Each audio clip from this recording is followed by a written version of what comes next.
2025년의 시작은 다시 알쓸북잡과 함께. 안녕하세요. 이화여대 통일교육 선도사업단이 준비한 특집 프로그램 알쓸북잡 시즌2의 진행을 맡은 아나운서 이담입니다. 2025년은 을사년, 푸른뱀의 해라고 하는데요. 새로운 시작과 변화, 또 성장을 상징하는 해인 만큼 한반도에도 기분 좋은 소식만 들려오길 바라면서 알쓸북잡 시즌2의 문을 열어보겠습니다. 오늘 정말 한자리에 모이기 어려운 분들을 저희 알쓸북잡을 위해서 함께 또 자리에 해주셨습니다. 먼저 시청자분들을 위해서 간단하게 자기소개부터 좀 부탁을 드릴게요. 예, 안녕하세요. 조한범이고요. 통일연구원 석자 연구위원으로 있습니다.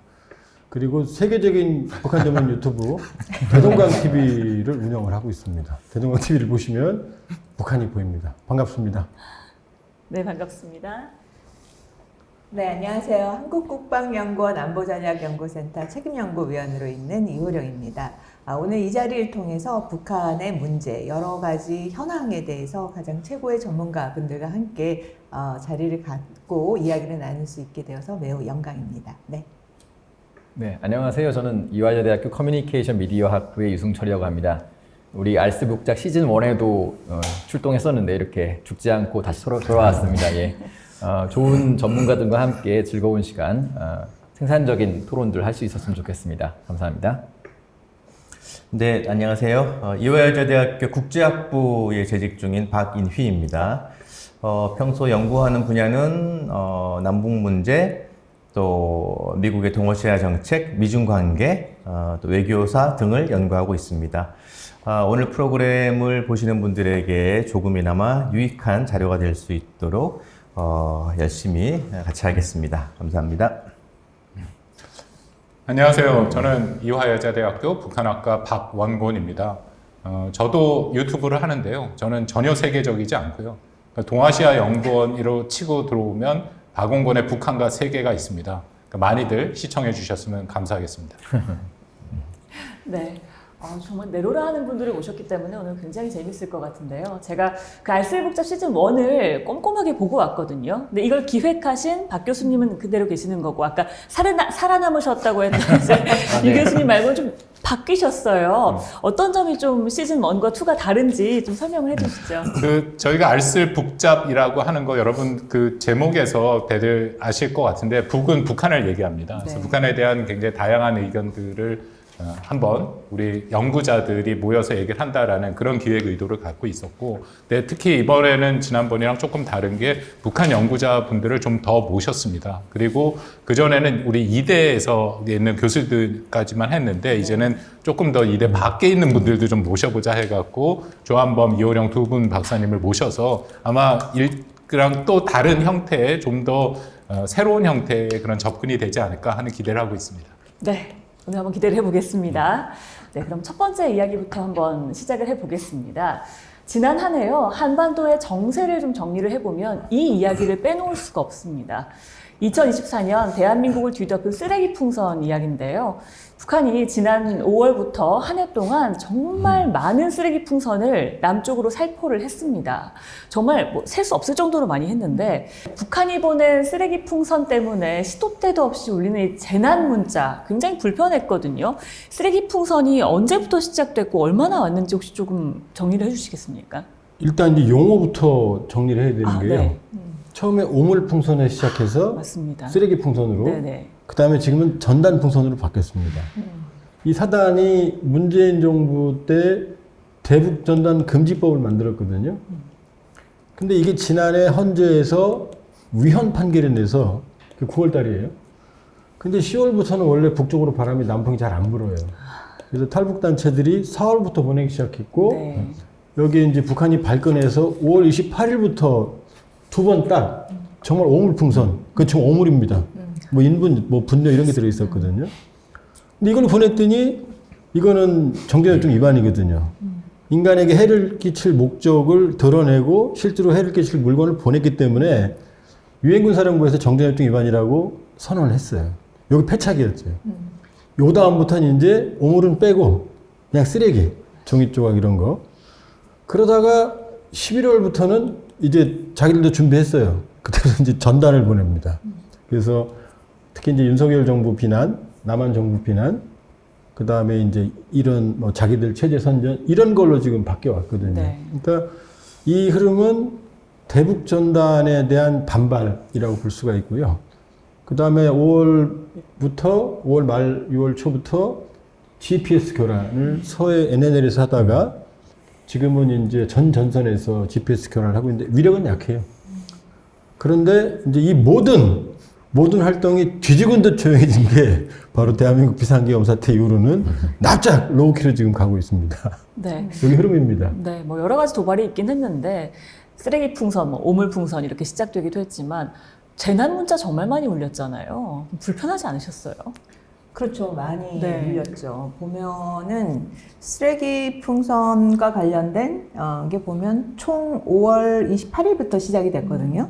그러면 32차례를 보냈고 풍선 횟수를 따져보면 개수를 따져보면 7,000개가 넘어요.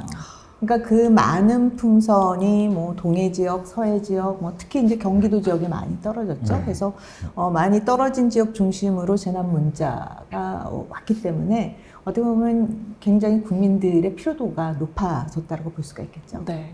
저는 그 문자를 딱 받았을 때 밖에 있다가 사람들이 동시에 이 문자를 받고 하늘을 쳐다보는 걸 봤어요. 이게 얼마나 굉장히 좀 안타까운 현실입니까? 굉장히 좀 안타까웠는데 이게 불편한 걸 넘어서 사실 좀 피해도 많이 초래를 했습니다. 실제로 뭐 차량에 불이 난다든가 공장에도 이제 불이 나기도 하고요. 부서지기도 하고 차량이 이런 피해들이 좀 있었는데 이게 좀 무감각해진 면도 있습니다. 워낙 많이 오다 보니까요. 하지만 굉장히 위험한 거 아닌가요, 조한범 박사님? 이게 예를 들면 네. 고속철에 떨어지면 어떻게 되겠어요? 두 상상하고 번째, 싶지도 않습니다. 고속도로에 떨어지면 어떻게 돼요? 네. 제가 운전하다가 한번 새가 유리창에 부딪힌 적이 있거든요. 굉장히 위험했어요. 깜짝 놀라면서. 근데 이건 떨어지면서 일종의 점화가 되거든요. 그 다음에 LPG라든지 이런 위험물, 그 다음에 발전소, 원자력 발전소도 있잖아요.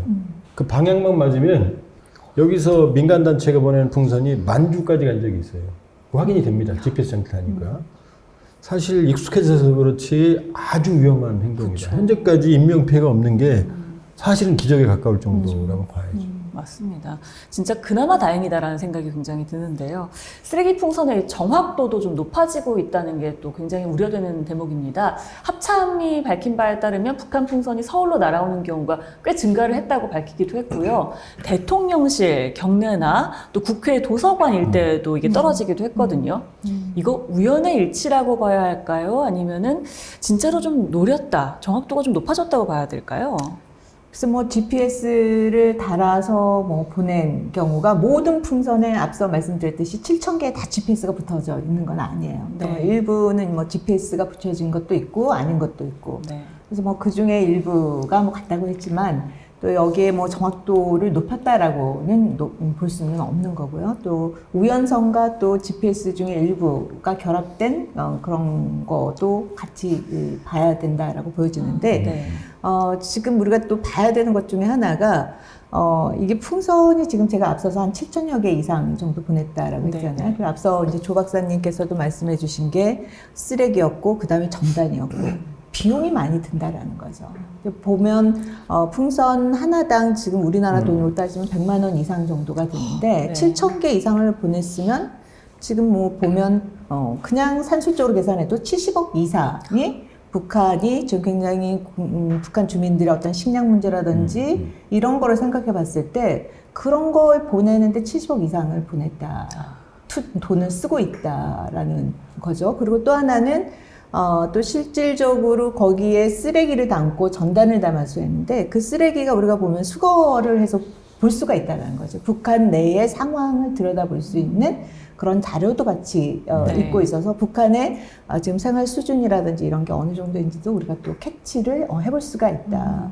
그리고 또 이런 많은 풍선이 오다 보니까 이제 많은 분들이 또 궁금해 하시는 것 중에 하나가 저 풍선을 왜 계속 저렇게 내려올 때까지 기다리고만 있어야 되느냐라는 이야기들을 많이 하잖아요. 그래서 저 어떻게 해야 되지 하는데 또 최근에 또 북한의 이러한 도발의 특징이 나오다 보면 항상 공격이 있으면 방어적인 기제들이 또 발전을 하고 있다는 거죠. 그런 측면에서 요즘에는 또 포획 드론이 나오고 있어요. 그래서 이거 관련돼서 지금 연구가 있고 이제 시행이 된다면은 실질적으로 북한이 풍선을 날려보낸다라고 했을 때 거기 지점에 가서 포획을 해서 안전한 곳으로 가서 내려오게끔 한다라든지 해서의 지금의 그 처음에는 굉장히 당황스럽고 많은 이런 일이 있었지만 네. 이제 점차적으로 여기에 대한 대응 체계도 구비를 해가고 있는 그러한 과정이기 때문에 실질적으로 북한이 그동안 회색지대 도발의 일부로서 이렇게 풍선을 통해서 뭐 쓰레기 뭐 해서 그 굉장히 남남 갈등이라든지 또 우리 사회의 어떤 불안감을 조성하고자 하는 이런 거에 또 다시 제어하는 그런 방어책도 지금 곧 조만간 또 등장하지 않을까라는 생각이 듭니다. 네. 우리나라가 만약 역으로 북한에 대응을 해서 풍선을 날린다고 한다면 사실 우리나라가 가진 기술로는 더 정확하게 날릴 수 있는 거 아닌가요? 우리는 북한이 아니죠. 북한은 김정은의 3대 독재 체제이지만 우리는 네. 자유민주주의 국가로서 그럴 필요가 없는 거죠. 그 풍선 물론 메커니즘을 조금 말씀드리면요. 조정이 안 됩니다. 풍향에 오로지 100% 조정을 합니다. 풍향으로. GPS는 가는 위치만 보내주거든요. 네. 그러니까 풍향과 풍속을 네. 알면 뭐가 결정하냐면 타이머가 결정합니다. 그렇죠. 그 시간을 계산하면 어디 위치쯤 됐다라고 그러면 거기서 분리를 시키면 되는 거죠. 그죠. 그러니까 우리만 당한 게 아니라요. 북한도 평양 시내에서 다수 발견됐다고 그러거든요. 네. 김일성 대학이라든지. 그러니까 많이 보내면 확률성은 높아지는 거죠. 그러나 의도적으로 저기에 내가 보내겠다. 그거는 풍선은 유도 장치도 없고 네. 그다음 원격 조정도 안 됩니다. 그러니까는 온도 따라야 되는 거고. 그렇죠. 그러나 이제 여러 가지 데이터가 축적이 되면 좀 더 쉬워지죠. 기술만으로는 가능한 게 아니기도 하지만 그렇죠. 우리나라는 북한이 아니기 때문에 그렇죠. 예. 그렇게 할 하진 이유가 않는다. 없죠. 네. 하지 않는 것이다. 못하는 게 아니라 이렇게 얘기를 해주셨습니다. 북한의 쓰레기 풍선 보면요, 좀 오버랩되는 장면이 있습니다. 바로 재작년에 이제 중국이 미국 본토에 정찰용 풍선을 띄웠다가 굉장히 논란이 된 사건이었죠. 뭐 이것 관련해서요, 과거 냉전 시기부터 현대까지 다른 나라가 이제 풍선을 전술적으로 사용했던 사례가 있는지 박윤희 교수님 좀 말씀해 주시겠어요? 그 지금 잠깐 말씀하신 중국의 뭐 정찰 풍선이라고 그럴까요? 네, 그게 네. 이제 미국 동부에 떴을 때 상황은 사실 정보를 캐간다는 차원에서는 정찰 위성을 통해서 파악하는 것보다 효율성이 떨어지는 걸로 알려져 있습니다. 네. 다만 재작년 그 중국 그 소위 알려진 정찰 풍선의 경우는 그때가 글쎄요 뭐 기억하시는 분도 계시겠지만 예전에 남중국해 진출을 놓고서 미국과 필리핀이 군사 협력을 강화하는 상황이었고요. 또 대만 이슈를 놓고서 미국과 중국이 워낙 첨예하게 뭐 말싸움도 하고 그렇게 경쟁을 벌이던 상황이어서 그래서 이게 어떤 과학적으로 더 정확한 정보를 파악하기 위함이라기보다는 흔히 우리 뭐 이렇게 인지 전략으로 알려진 위협 의식을 전달하기 위한 위협감을 전달하기 위한 일종 신경전 차원에서 중국이 정찰 위성을 보낸 걸로 이렇게 알려져 있습니다. 냉전 기간 동안에는 이렇게 그 같은 민족이지만 분단돼 있는 사례가 많긴 하지만 어떤 경우는 뭐 종교적인 이유이기도 하고 또 어떤 경우는 뭐 내부의 어떤 민족적인 이유이기도 하고 한반도처럼 국제정치적 이유가 주가 되어서 분단된 사례가 많지는 않습니다만은 대표적으로 동서독 경우 분단과 뭐 베트남 뭐 이 정도를 생각해 볼 수 있죠.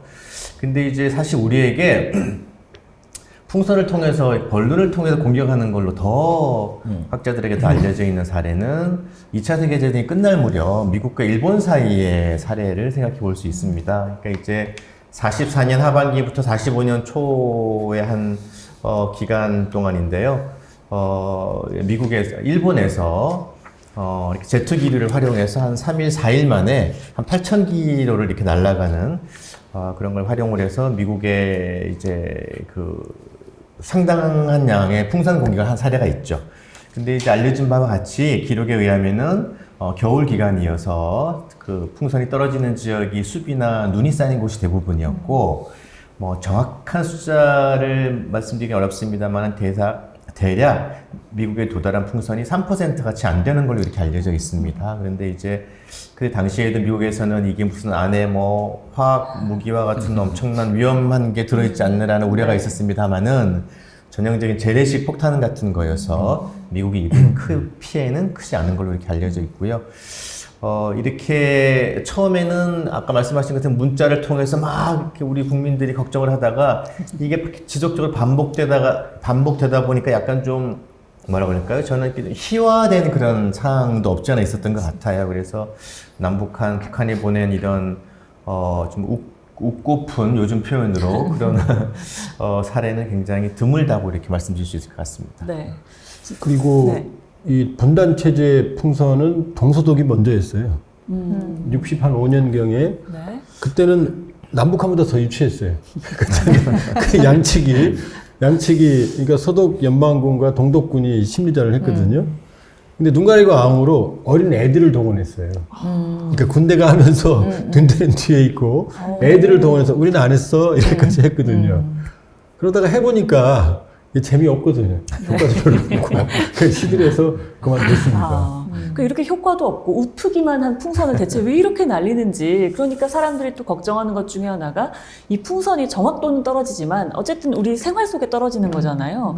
이 안에 생화학 무기가 들어간다든지 하다못해 정말 정체불명의 흰 가루만 들어가도 우리는 패닉에 빠질 수 있는 건데 이거 이럴 수도 있는 거 아니냐 걱정하시거든요. 글쎄 뭐 큰 틀에서 말씀드리면은 그럴 가능성은 거의 없다라고 보는 게 맞을 것 같습니다. 왜 앞에서 우리 조한범 박사님, 뭐 이호령 박사 다 얘기한 것처럼 이게 자연 풍속에 의해서, 바람에 의해서 그렇죠. 움직이는 거거든요. 네. 그래서 군사 작전을 하려면은 그렇게 자연 바람에 맡겨두면 절대 안 되는 거고, 그 북한이 보낸 것 중에 우리가 정확한 통계를 내기는 어렵습니다만 거의 한 50% 이상은 북한에서 터졌을 가능성도 매우 높아요. 그렇다면 흰 가루가 예를 들어 뭐 생화학의 그런 바이러스를 집어넣었다면 북한 내부에서 터지면 훨씬 더 자신들의 피해가 큰 거고, 저는 북한이 이번 이 쓰레기 풍선 도발은 나름대로 고민이 있었다. 왜냐하면 2017년, 18년에도 비슷한 도발을 했었는데 그때 넘어온 것들을 무게를 보면 한 25kg에서 30kg 정도를 달고 왔거든요. 그거는 정말 떨어져서 사람이 직접 맞거나 아니면 우리 뭐 차에 떨어지거나 하면은 피해가 굉장히 큰데, 이번에는 특히 마지막에 그 이들이 보낸 걸 보면은 한 5kg 대부분 종이고 공중에서 폭발을 시키려고 하는 거. 그러니까 이들의 목표는 한국의 물질적, 인명적 피해를 주기보다는 우리를 괴롭히려고 하는 거예요. 그러니까 저는 이거를 생활 밀착형 도발이라고 부르거든요. 학교에서 제가 관련된 수업을 하는데 학생들이 사실 북한에 대해서 관심이 없잖아요. 그죠? 근데 이상하게 이 쓰레기 풍선만 얘기를 하면 눈이 반짝반짝거리는 거예요. 그래서 제가 물어봤습니다. 니네 이거는 딴 건 관심 없는데 이거 왜 이렇게 관심 있냐? 그때 이상하잖아요. 그렇게 얘기를 하더라고요. 네. 그래서 지난 한 10월부터 영어 단어가 유명했던 단어 있지 않습니까? weird하다라는 거. weird. 예, 딱 그 표현을 쓰더라고요. 네. 이상하잖아요. 그리고 눈에 보이니까 신기하잖아요. 그렇게 얘기를 하니까 그만큼 북한은 한국의 주목도를 올렸다라는 측면에서는 나름대로 성과를 봤다고 생각합니다. 지금 박 교수님께서 말씀하신 생활 밀착형 도발이다라는 말이 굉장히 와닿는 것 중에 하나가, 저희 연구원에서 이제 몇 분이 그걸 진짜 쓰레기를 보신 거예요. 근데 본 케이스가 우리가 가을 하늘 하면 청명하잖아요. 그 청명한 가을 하늘에 쓰레기를 봤다라는 거죠. 이전에 우리가 생각할 수 없는 부분이었던 거고, 또 강화도에 가서 아이들을 데리고 이제 그 별을 보러 갔는데 그 별을 보는데 이 쓰레기가 보였다라는 거예요. 그래서 이게 정말 그 전에는 생각해 볼 수 없는, 네. 어떻게 보면 굉장히 우리 일상생활에 파고드는 괴롭힘을 주는 그런 도발이 아니었나라는 생각이 듭니다. 저도 에피소드를 하나 말씀드리면 과거에는 기자들이 전문가들한테 뭐 전단 가진 거 있냐, 그거 어떻게 되냐, 이런 지금 어떻게 되냐면 본인들이 전단을 주워갖고 이거 어떻게 된 거냐 이렇게 물어보는 상황이었거든요. 맞습니다. 네. 그러니까 이게 아까 이제 박 교수님이 생활 밀착형이라고 이렇게 함축적으로 말씀하셨지만 이게 꼭 긍정적이라기보다는 분단 체제 위험이 남의 일이 아니구나, 내 일상이구나. 이걸 깨우치게 한 경각심, 깨우치게 한 거는 있는 것 같아요. 생활 밀착형 도발 쓰레기 풍선 얘기를 계속하고 있는데요. 대체 왜 이렇게 지속적으로 보낼까? 지금 말씀하신 것처럼 그냥 대북전단 살포에 대응하기 위한 것일까라고 하기에는 정확도가 너무 많이 떨어진단 말이죠. 그러니까 이건 군사학으로 접근할 게 아니라 오히려 수사학으로 접근을 해야 된다라고 얘기를 많이 하거든요. 어떻습니까, 유 교수님? 앞서도 교수님께서 많이 좋은 말씀 하셨는데요. 네. 제가 보기엔 이게 일종의 비대칭적 그 정보전이라고 볼 수 있는 것 같아요. 뭐 즉각적인 타격이나 아니면은 즉각적인 피해는 없지만은 지속적인 괴롭힘을 주는 전략 중에 하나인데, 그 중에서 이런 오물풍선 또는 뭐 여러 가지 메시지 풍선이라는 것은 일종의 정보적인 가치를 가지고 있다는 생각이 들어요. 수사학적으로 봤을 때는 일반적으로 아리스토텔레스가 이야기한 에토스, 파토스, 로고스라는 이야기를 많이 하는데요. 에토스라고 보면 명분을 의미하고요. 파토스라고 보면은 정서적인 메시지, 로고스라고 보면 논리적인 메시지를 말할 수 있을 것 같아요. 처음에는 이제 사람들의 감정을 격양시키는 파토스적인 접근을 썼다면은 이제는 정부 비난이나 메시지를 통해서 로고스적인 전략을 쓰고 있다라고 볼 수 있는 것 같아요. 처음에는 오물을 막 넣었다가 나중엔 정부 비난형 메시징을 하고 있다고 볼 수 있는 것 같은데요. 근데 아쉽게도 이런 전략들이 큰 주요한 효과는 거두지 못했는데, 앞서도 박 교수님 말씀하신 것처럼 생활 밀착형으로 우리 정부가 대응을 잘 못하고 있다, 정부에 대한 불신감을 좀 키운다든지 이런 형태의 전략적인 접근을 취하고 있다고 생각을 해봤습니다. 네, 이 풍선 안에 있는 내용도 굉장히 변화가 되고 있습니다. 처음에는 아까 말씀하신 것처럼 오물을 보냈다가 생활 쓰레기가 됐다가 이제는 그 안에 있는 전단의 내용들이 우리 당국자들을 비난하는 내용들이 있거든요. 뭐 김여정 노동당 부부장 같은 경우에도 처음에는 풍선이 성의의 선물이다라고 비아냥됐다가 나중에 뭐 대가를 치르게 할 것이다, 굉장히 언색적으로 비난을 하기도 했고요. 이 안에도 분명히 심리적인 뭔가 숨어 있다고 보거든요. 어떻게 보세요? 일단은 메시징 자체가 좀 더 강렬해지는 경향을 볼 수 있는 것 같은데요. 네, 그런 걸 보면은 아무래도 압박의 수위를 좀 높이고자 하는 전략을 읽을 수 있고요. 흥미로운 게 앞서 선생님들께서 말씀을 하셨는데, 최근에 이제 한국의 정치적 불안이 있으면서 이런 전략을 중지했다는 점에 저희가 좀 함의를 찾을 수 있을 것 같아요. 이제는 어떻게 보면은 잠깐 쉬어가도 되는 타이밍이 됐다고 스스로 판단했다고 볼 수 있는 것 같고요. 앞서서 박 교수님께서 말씀도 하셨지만은 예산의 문제, 자산의 문제도 사실 이제 겹쳤다고 볼 수 있는 것 같아요. 최근에 또 우크라이나의 또 파병 문제도 거론되고 있는데요. 이처럼 북한이 뭐 세계적인 정치 성향을 위해서 여러 가지 리소스를 많이 쓰고 있고 이제 잠깐 쉬어가는 타이밍이 있다고 볼 수 있을 것 같습니다. 네, 이 풍선 지금 근데 쉬어가는 건가요? 그럼 다시 또 내년에 또 바람이 불면 내려오나요? 어떻게 보세요? 혹시? 한반도의 기후 특성상 예. 남풍, 남쪽에서 북쪽으로 바람은 동절기에는 거의 안 불어요. 그러니까요. 근데 북풍, 예. 북쪽에서 남쪽은 1년 내내 붑니다. 그러니까 이쪽에서 안 보내면 저쪽도 일단 안 보내요. 그러니까 올해 사단이 난 것도 네. 4월부터 보냈고 5월부터 북한이 대응한 거거든요. 그러니까 지금 계엄 사태 때문에 북한이 상당히 긴장해 있고, 첫 번째. 두 번째, 아직 이 바람이 잘 안 불기 때문에 대북 단체들이 아직 안 보내거든요.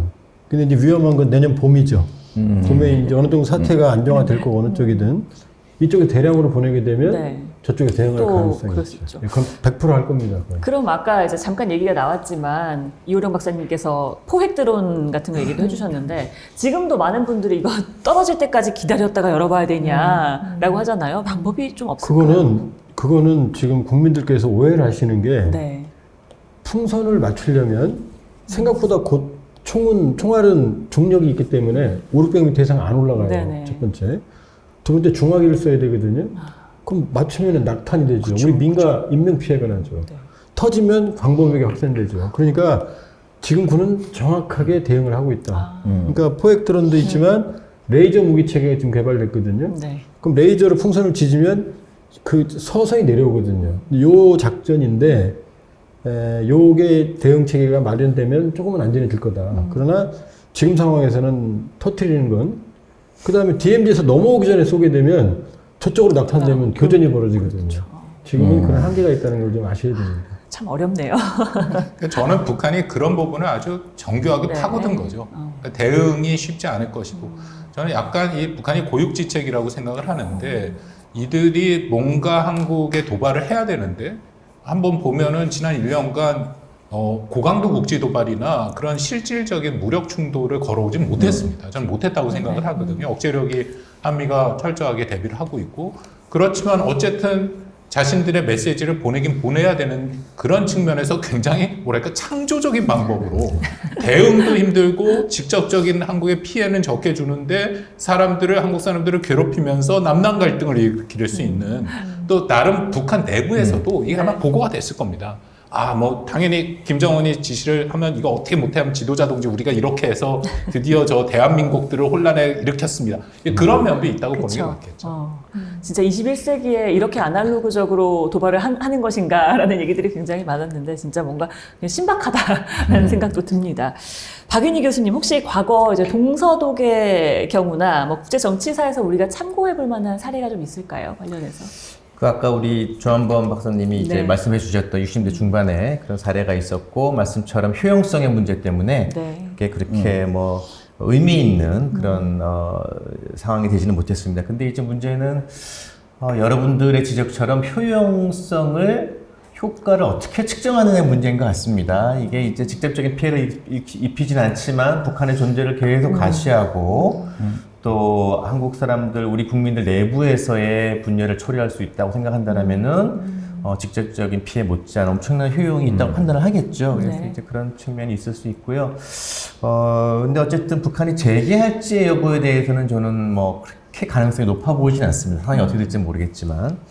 그 다음에 간단하게 하나만 더 말씀드리면, 풍선은 아니지만 그 40년도 후반에 동서독 그 분쟁이 처음 시작할 때 서베를린에 한 200만 사람들이 갇혔을 때 엄청난 물량을 이제 비행기로 날라서 떨어뜨리는 그 공수 작전을 폈던 적이 있죠. 한 11개월, 1년 가까이 상황인데, 그게 이제 소련이나 이쪽에서는 49년도에, 48년도에 예상 진행 못할 것이다. 하루에 한 생활 물품까지 다 포함하면 4,000톤, 5,000톤이 필요한데 못할 것이라고 생각했는데 해냈어요. 처음에는 한 3,000톤을 시작을 해서 어떤 날은 하루에 한 40회 정도까지 비행기가 가서 실어 나르는, 떨어뜨리는 이런 효과가 왔는데, 결국 한 11개월 만에 이제 소련이 봉쇄를 푸는 그런 효과를 가져오기도 했습니다. 그래서 한반도에 딱 적용할 수 있는 그런 사례가 딱 이렇게 있는 건 아니고, 이런저런 사례들이 여러 가지 상황에 걸쳐서 이렇게 참고할 만한 사례가 있다. 그리고 아무튼 시간이 지나면서 효용성을 어떻게 보느냐, 이거는 상황에 따라 다르고 어떤 기준을 갖다 대고 보냐의 문제이다. 또 한반도 하나 또 참고할 만한 거는 확전의 가능성에 대해서 모두가 조심했던 것만은 분명합니다. 과거에 동서독은 물론이고 지금 우리 상황에서도 남북한 사이에 이 불필요한 확전의 가능성에 대해서는 매우 서로 조심하고 있는 그런 상황이어서 또 뭐 이런저런 국민은 국민들 차원에서, 정부는 정부의 차원에서 생각해 볼 게 많은 사건이면 분명해 보입니다. 네. 직접적 피해가 없다고 해서 도발의 효용성이 낮은 건 아니다. 그러니까 사실상 남남 갈등을 초래하는 일도 있었던 거잖아요. 이것 때문에 이제 정치권이나 민관에서도 좀 메시지 관리가 필요하다는 얘기가 있습니다. 유 교수님, 어떻게 해야 될까요? 우리 미디어학에서는 소위 리스크 커뮤니케이션이라는 용어가 있습니다. 네. 리스크라고 하면요, 한국말로 위험 또는 위기로 번역이 되는데요. 위험과 위기는 좀 다릅니다. 그 차이는 위기는 통제 가능성이 있는 상태고요. 위험으로 가면 통제 가능성이 상당히 떨어집니다. 사실 우리 정부 입장에서는 좀 위기 커뮤니케이션에 신경을 많이 써야 되지 않을까 생각이 드는데요. 조금 더 이야기를 해보면은, 보면은 일반 대중은 특정 위험이나 위기 상황에서 분노 반응을 일으킵니다. 하지만 전문가들은 확률적으로 계산을 하면서 상황을 분석하게 되거든요. 사실 이 오물풍선 또는 이런 북한에 보낸 이런 풍선들의 메시징에 대해서 일반인들이 조금 확률적인 계산을 하고 좀 상황 판단을 정확히 할 수 있도록 정보에 대한 통제 가능성을 높여주는 게 정부의 주 역할이 아닌가 생각합니다. 조금 더 이야기를 하면요, 이런 것들을 위해서는 이런 북한에 대한 리터러시가 정말 중요하지 않을까 생각이 드는데요. 요즘 북한에 대한 관심도가 과거 같지가 않고 좀 떨어져 있는 상태입니다. 그래서 이런 관심도를 좀 높이고, 북한이 우리에게 위협적인 부분은 무엇이고 오물풍선 자체가 즉각적인 위협이 되지 않는 것에 대한 리터러시를 조금 더 강화할 필요가 있다. 이렇게 말씀드리고 싶습니다. 네, 정말 생활 밀착형 아까 도발이라고 말씀해 주셨는데요. 쓰레기 풍선에 대해서 이야기를 나눠봤습니다.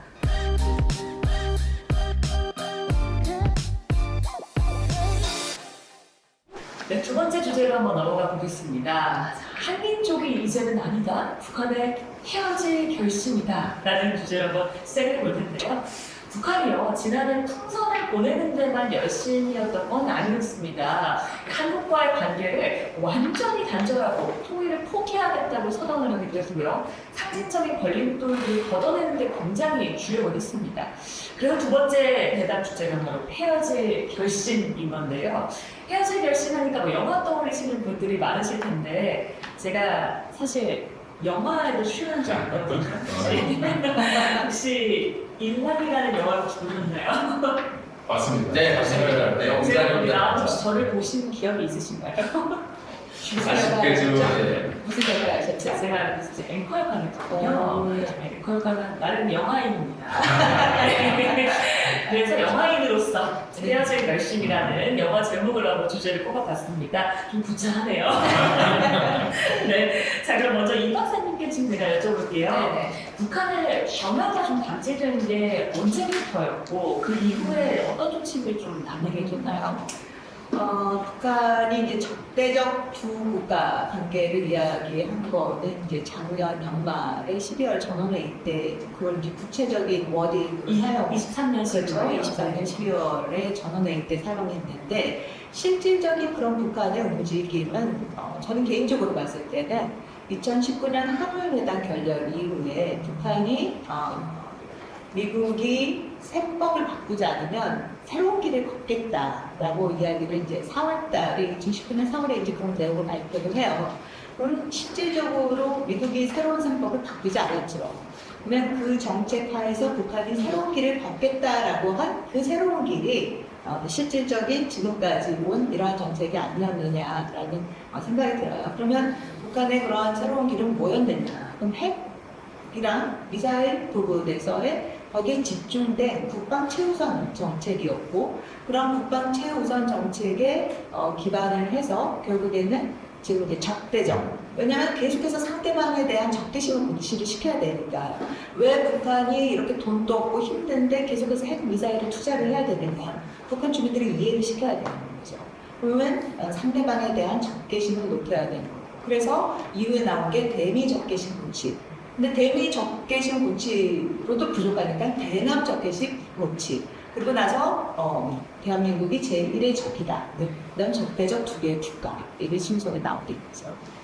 통일을 얘기하던 북한 이야기가 엊그제 같은데 관해버렸잖아요. 사실 뭐 역사에 관심 좀 없는 분들조차도 북한이 한국을 흡수 통일하겠다 뭐 이런 생각을 갖고 있었다라는 사실을 다들 알고 계실 텐데요. 남북 정상회담 공동선언문에도 통일이라는 단어가 자주 언급됐던 거 아마 기억하실 겁니다. 그 북한이 그동안 말로만 통일을 언급했다 뿐이지 통일 논리 사실 그다지 그렇게 강하지 않았다고 봐야 될까요? 2000년도 들어서서 북한이 통일에 대해서 굉장히 강조를 해왔던 것은 사실이죠. 그러니까 아마 여러분들도 잘 아시는 우리 민족끼리라는 일종의 구호를 내세우면서 민족의 단결해서 자주 통일을 이루자라는 것이 그때 핵심적인 주장이었던 것은 사실입니다. 그런데 뭐 우리가 다 알다시피 과연 평화에 의한 합의 통일이라는 것이 이루어질 것이나 역사적인 사례도 없고 이론도 없거든요. 그리고 그러기에는 남북의 이 국력의 격차가 너무 커져 보였고 우리가 좀 이따 얘기하겠습니다만 특히 북한의 이 한국 문화가 전파가 되는 바람에 북한 입장에서는 체제에 대한 심각한 도전이 되고 있는 상황입니다. 그래서 이번에 김정은 위원장의 발표는 벌써 1년이 지나갑니다만 이거를 우리가 통일 포기 선언 혹은 이 조한범 박사님이 이걸 카피라이트 갖고 있는데 자기 방어적 패배 선언이다 라고 얘기를 하는 거죠. 그러니까 더 이상 뭔가 남북 간의 경쟁에서 자신들의 체제의 우선의 무리를 담을 수 없기 때문에 이번에 INF 통일을 빼버리고 한국, 대한민국이라는 표현을 쓰는데 그전에는 대한민국이라는 표현을 전혀 안 썼습니다. 대한민국은 우리 같은 민족도 아니고 그들의 북한식 표현에서는 저것들 그냥 우리는 완전히 이번에 헤어지자 저것들은 늘 우리를 공격하려고 하니까 이번에는 확실하게 통일 같은 거 하지 말고 같이 가자. 그러면 중요한 것은 북한이 그렇게 중요하지 않는 통일을 포기했는데 거기에 어떤 것을 집어넣을 것이냐. 그러니까 여전히 저는 이게 북한의 고민이라고 생각이 됐고요. 다만 2024년 2월 8일 그들이 말하는 건군절에서 김정은의 연설을 하는데 그 연설을 뭐라고 얘기했는데 한반도 유사시 무력을 사용해서 대한민국의 영토를 점령하는 것이 그들의 국시다, 국가의 최고의 목표다라고 얘기합니다. 그렇다면은 사실은 북한이 한국을 그렇게 무력 통일하려고, 무력 점령하려고 하는 그 목표를 포기하지 않았다라고 보는 게 맞고, 이번에 그걸 아예 공개적으로 얘기했다. 그런 해석도 가능하다고 생각합니다. 북한이 왜 이렇게 바로 통일 노선을 폐기를 해버리고 민족을 부정하는 건지 굉장히 궁금해집니다. 일단 북한이 한국과 땅 사기를 일단 결심하고 두 국가 체제를 계속 밀어붙이고 있는 이유를 아까 자기 방어적 해외 선언이다라는 것에 대한 저작권을 갖고 계시다고 하는데 그렇습니까? 조금 재밌는 표현이 하나 있거든요. 북한에 꼬박 뒤집어 쓰고 대주기를 들어간다는 표현이 있어요. 무슨 모르겠어요. 네. 이게 유명한 말이에요. 돼지들이 호박을 좋아해요. 그럼 호박을 뒤집어 쓰고 대주기를 들어가면 돼지한테 먹히겠다는 얘기예요. 그 자살골 잡아버렸어요. 그런 상황이 온 것 같다. 왜냐하면 북한, 우리는 젊은이들의 통일의식이 약화되고 있고 사실 통일에 대해서 과연 그러니까 회의적인 생각들이 점점 늘어나요, 사실. 그게 뭐지? 북한은 통일에 대한 열정은 더 강합니다. 우리 남북관계 좋을 때 북한에 가서 이제 직접 상무친구, 고위층들, 간부들하고 이제 판단도 하고 그랬거든요. 솔직히 하니까 갑자기 화를 내요, 승리되면서. 걔네들은 영원히 없다, 통일에 대한. 눈 부릅뜨면 뭐, 우리가 좀 죽들었거든요. 눈에 보이거든요, 그렇죠. 그러니까 우리가 돈이 없지, 영원히 없니? 이런 자세거든요. 근데 지금은 영혼도 없는 거 아니에요, 통일이. 네. 북한에서 통일과 민족은 김일성의 일본입니다. 90년대 전후에 사회주의가 붕괴하면서 김일성이 1990년 마이니치 신문과 인터뷰에서 아주 유명한 말을 해요. 원래 북한에서 민족주의는 나쁜 표현이거든요. 왜냐하면 사회주의에서는 피해 기반을 둔 민족은 안 중요하고 경제무국제. 마르크스 광명당선 마지막에 끝나잖아요. 만국의 노동자에 대우해라. 노동자는 다 같은 민족이에요. 근데 그러니까 북한도 민족주의는 나쁜 거였는데 사회주의가 망하니까 김일성이 잔머리를 써요.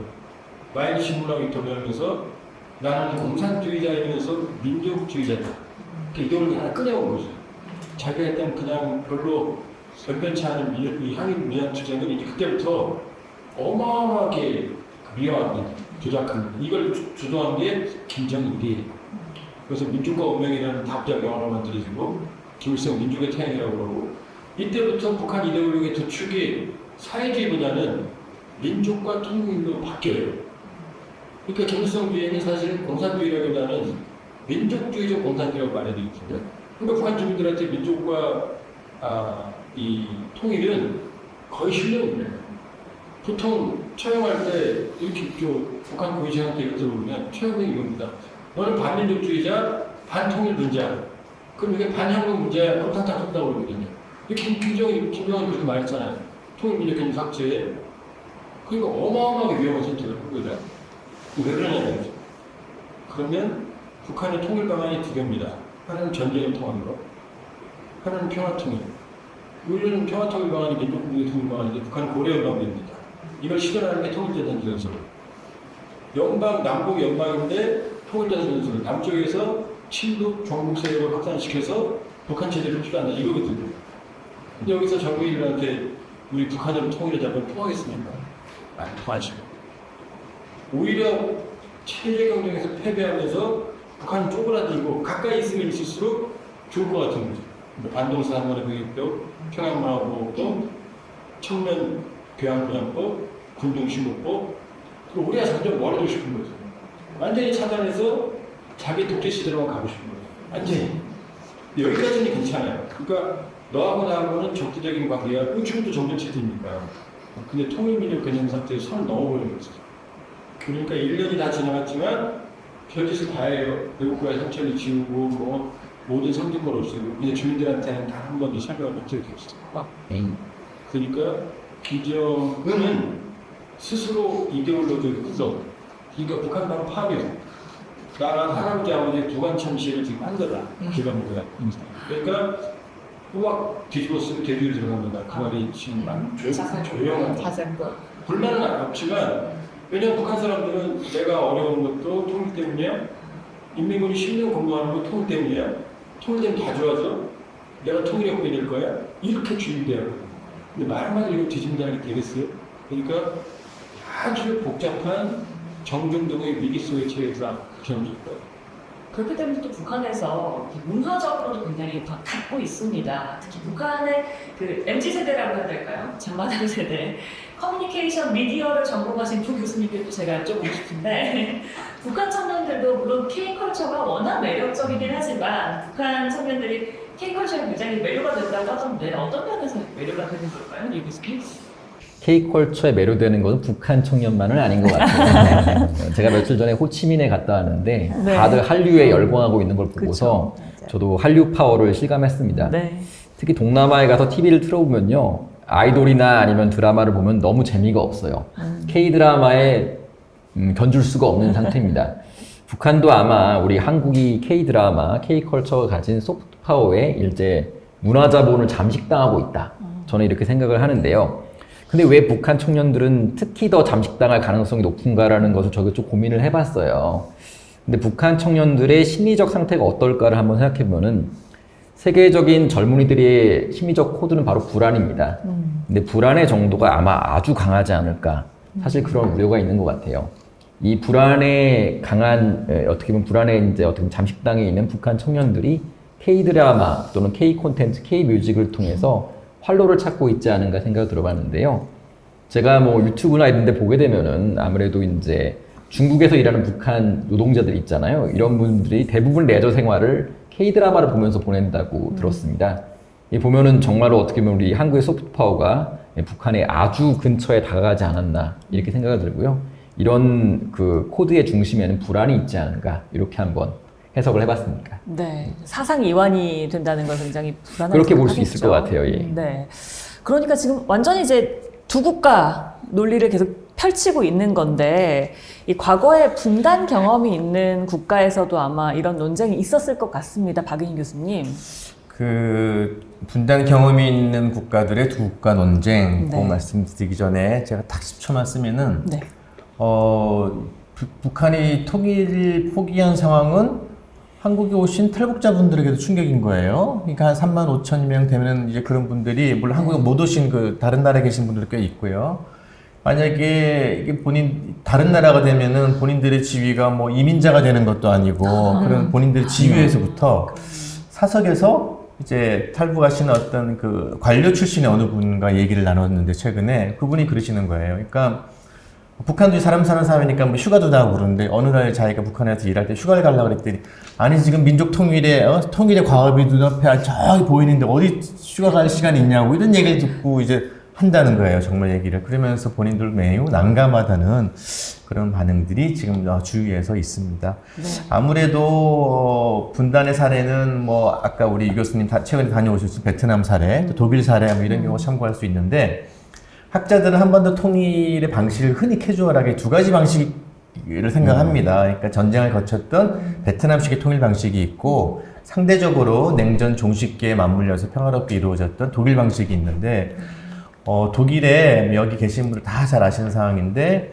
72년 12월 21일이죠. 불과 며칠 전에 이제 또 기념일이었네요. 독일이 동토독 기본조약을 맺습니다. 동토독 기본조약을 맺는 배경과 뭐 이런 거에 대해서 너무 복잡해서 제가 말씀드리기는 어렵고 어쨌든 동토독 기본조약 여러 가지 내용이 있는데 막 복잡하게 서로 지지고 볶고 살다가 그냥 핵심적인 그런 겁니다. 서로가 상대방을 대표하지 않는다. 각자의 대표성을 인정하는 거죠. 그 다음에 각자의 뭐 체제, 영토, 뭐 정치적 상황 이런 것들을 존중하고 인정한다. 이런 내용의 72년도에 합의를 하고 그걸 이제 우리식으로 표현하면 돌이켜봤더니 그거는 일종의 뭐 한편으로는 동서독이 통일을 포기한 표현 아니야? 뭐 이렇게 적극적인 해석도 가능은 하겠죠. 어쨌든 독일에 그런 사례가 있었고 그걸 바탕으로 해서 73년도에 동서독이 같이 유엔 가입을 하는 뭐 이런 상황이 전개가 되어서 그 이후로 한 20년 정도 만에 통일이 되긴 합니다만은 따로 이렇게 글쎄요 이게 뭐 적절한 표현인지는 모르겠습니다만 따로 잘 살자 그냥 싸우지 말고 살자라는 그런 합의를 한 사례가 있긴 있죠. 근데 남북한의 경우는 지금 어쨌든 당시 냉전적 환경이 있는 것도 아니고 직접 비교할 수 있는 상황들이 너무 아까 어느 분의 말씀처럼 차이도 워낙 많이 나고 국제사회에서 차지하고 있는 지위도 너무 격차가 심해서 직접적 비교는 어렵습니다만은 어쨌든 그렇게 뭐 합의한 적이 있긴 있습니다. 네. 뭐 굳이 사례를 찾아보면은요. 네. 네.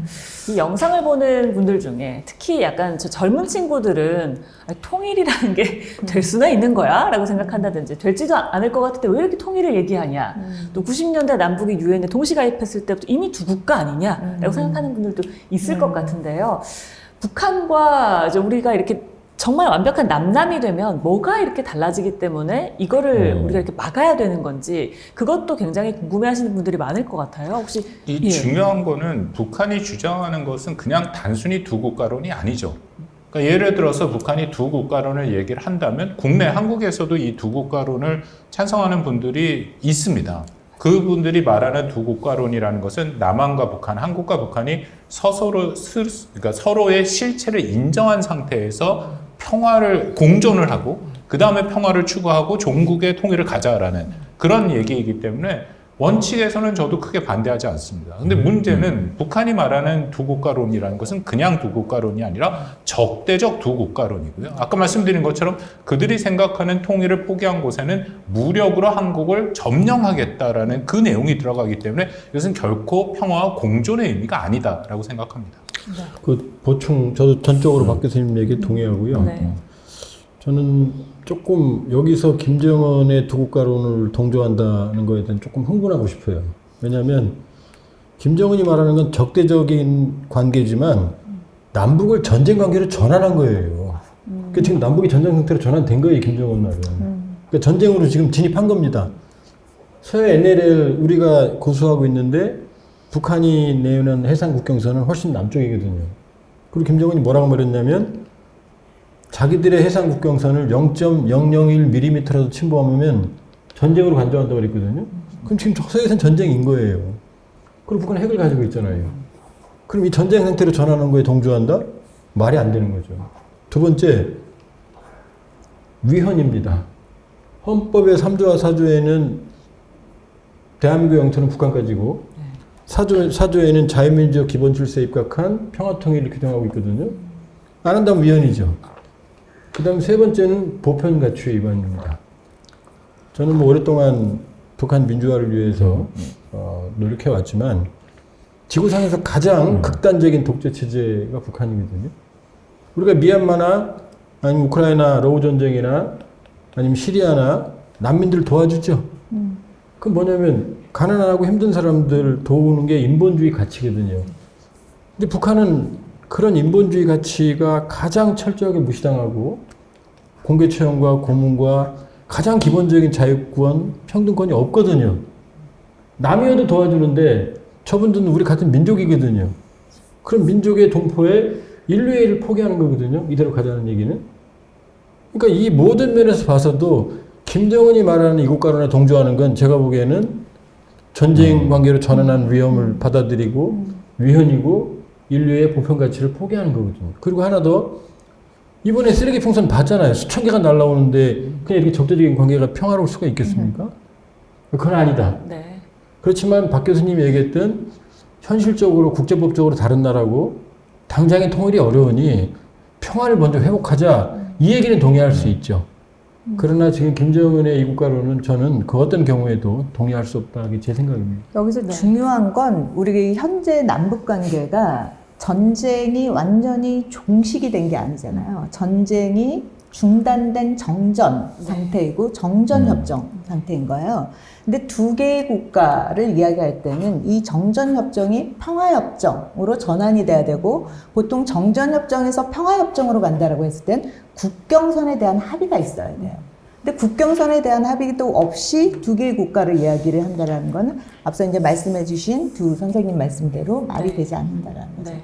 굉장히 모순적인 이야기를 하고 있는 거고, 이 두 개의 국가를 이야기할 때 앞서 말씀드린 공존도 아니고 평화 공존도 아니고 대립 상태이고 적대적인, 어떻게 보면 적개심을 높이고 있고, 그런 상태에서 두 개의 국가를 북한이 이야기할 때 거기에 드는 우리가 굉장히 안보 비용이 계속해서 높아지고 있다라는 점을 여러분들 또 인식하실 필요가 있고, 거기에 따른 어떻게 보면 우리가 비용 문제를 생각했을 때는 오히려 통일로 가는 것이 그 계속해서 안보 비용을 높이는 것보다 훨씬 더 싸게 들어갈 수 있다라고 볼 수도 있겠죠. 네, 아마 동조를 하시는 분들은 이제 평화롭게 이게 그냥 유지된다라는 그냥 편안하게 생각하셔서 그렇게 하신 게 아닐까라는 생각이 드는데 두 국가라는 게 지금 이 상황에서는 성립될 수가 없다라는 이야기까지 잘 들어봤습니다.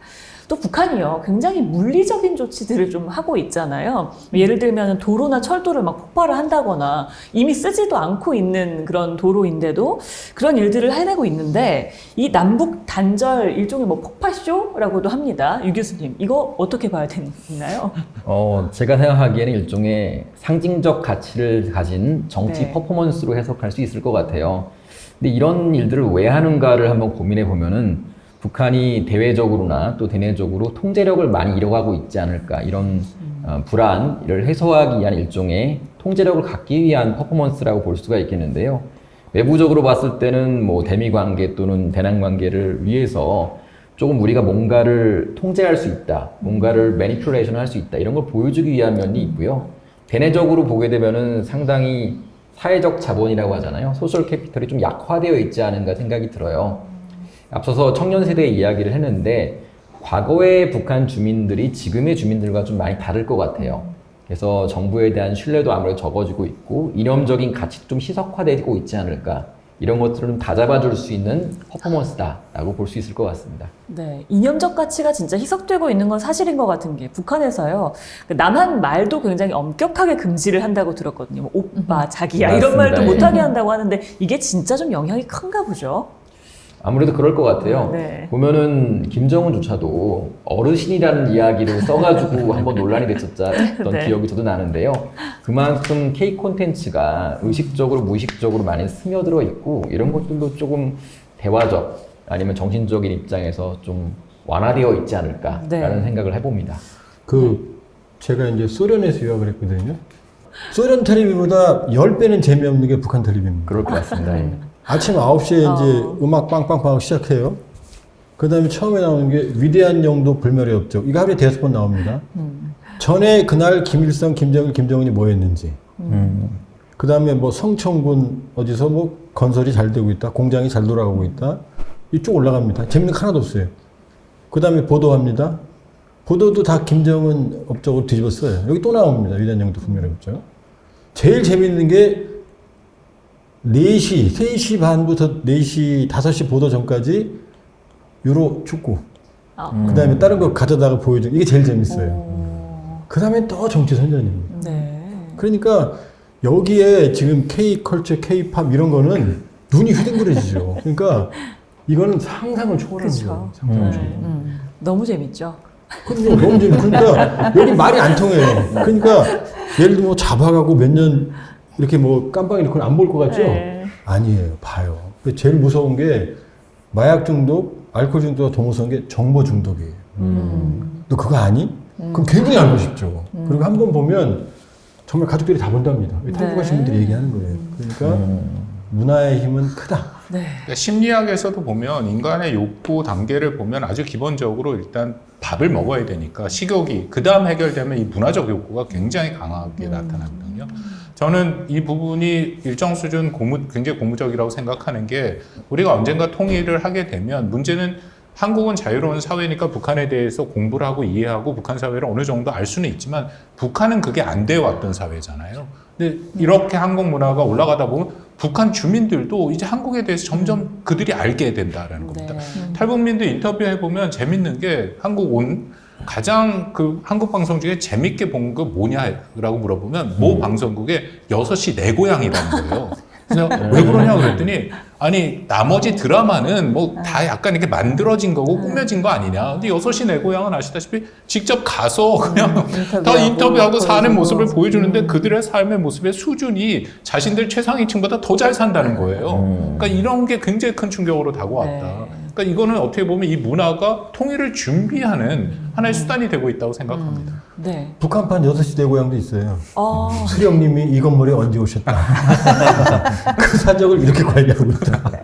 그러니까 북한 사람들이 보기에, 북한 주민들이 보기에 얼마나 6시 내 고향이 재미있을 것이며 북한에서는 이걸 지키기 위해서 얼마나 그거를 또 못 보게 해야 되지 않겠습니까? 근데 이렇게 문화적으로 차단이 있기도 하고 지금 우리 청년들은 통일에 대해서는 관심이 없고 또 게다가 북한은 또 이제는 우리한테 상종도 하지 말자 그러고 이런 상황에서 대체 어떻게 해야 될까요? 굉장히 거시적이긴 하지만 어떻게 해야지 될까요? 한 두 가지. 저는 이제 이 부분 한 말씀 드리고 싶은 예. 게 박근혜 대통령 통일은 대박이다 참 좋은 말이었거든요. 근데 이게 실패했어요. 왜 실패하느냐? 통일을 로또 복권이라고 생각했거든요. 가서 로또 복권 사는데 될 거라고 기대 안 하거든요, 사람들이. 그리고 로또 복권 사도 이게 당선될 확률은 없죠. 그거 안 사도 삽니다. 근데 저는 그게 아니고 분단은 병이다. 치료하지 않으면 우리가 죽는 질병이다. 그러니까 통일은 헬스클럽, 피트니스 클럽 가는 게 아니고 내가 안 죽으려면 지금 이 병을 치료해 나가야 된다. 시간이 걸리더라도. 이렇게 생각하면 사람들이 손을 놓지 않죠. 그러니까 지금 남쪽으로 가면 아파트들이 쫙 줄지어 서 있습니다. 땅값도. 일산보다 분당 강남이 훨씬 땅값이 비싸잖아요. 강북보다. 강북으로 올라가면 여기서 철원 가는데 2시간 이상 걸리거든요. 거의. 대구까지 가는데 1시간 40분이면 갑니다. 이게 다 분단의 영향이거든요. 그러니까 어마어마한 분단의 제약, 언제든 전쟁이 터질 수, 러우 전쟁처럼 터질 수 있어요. 언제든지.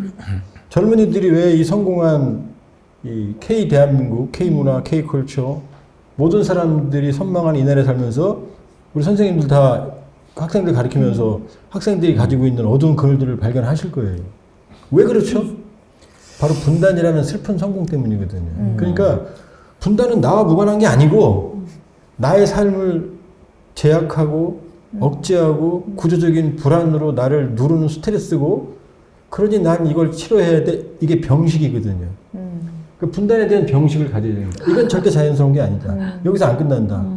그렇게 우리가 병식을 가지게 하는데 기성세대들이 성공하지 못한 것 같다. 네. 그렇게 보면 분단 체제에 대한 병식, 당장은 안 되더라도 긴 치료의 길, 그럼 치료하고 나면 이제 뛰어다닐 수 있을 거 아니에요. 저는 그런 생각을 가져야 된다고 봅니다. 네. 그 통일에 대한 청년 세대 무관심에 대해서 저는 최근에 조금 생각을 바꿨습니다. 그 이유는 젊은 세대가 통일에 대해서 무관심한 거는 지표상으로는 사실이죠. 그러니까 우리가 이제 연구자분들이 제일 많이 활용하는 자료가 서울대 통일평화연구원에서 나온 해마다 조사하는 자료가 있는데요. 최근에는 한 20% 초반까지 통일에 무관심하다고 젊은 세대들의 반응이 나오고 있습니다. 근데 저는 뭐 오늘 주제는 아니지만 최근에 국내 정치적 상황 때문에 이제 집회에 참여하는 그 젊은 세대들이 아주 급증하는 현상을 보면서 한국 정치에 대해서 아주 막 정치를 희화화하고 이거를 막 거부감을 가지고 청년들이 정치 불감증이 엄청 높아진 걸로 알고 있었는데 어떤 상황과 어떤 조건이 맞아떨어지는 그런 상황에서는 20, 30대의 정치 이슈 참여가 아주 급증한 거예요. 저는 그런 걸 보면서 통일 문제에 대해서도 비슷한 상황이 저는 분명히 있다고 봅니다.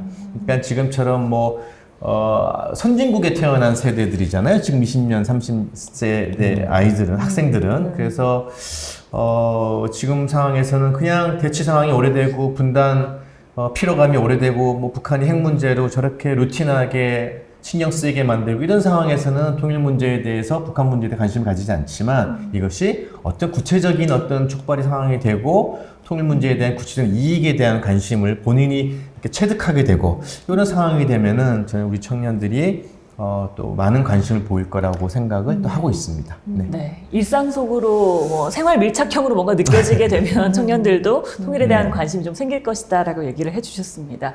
두 국가로 북한의 헤어질 결심에 대해서 이야기를 해봤습니다.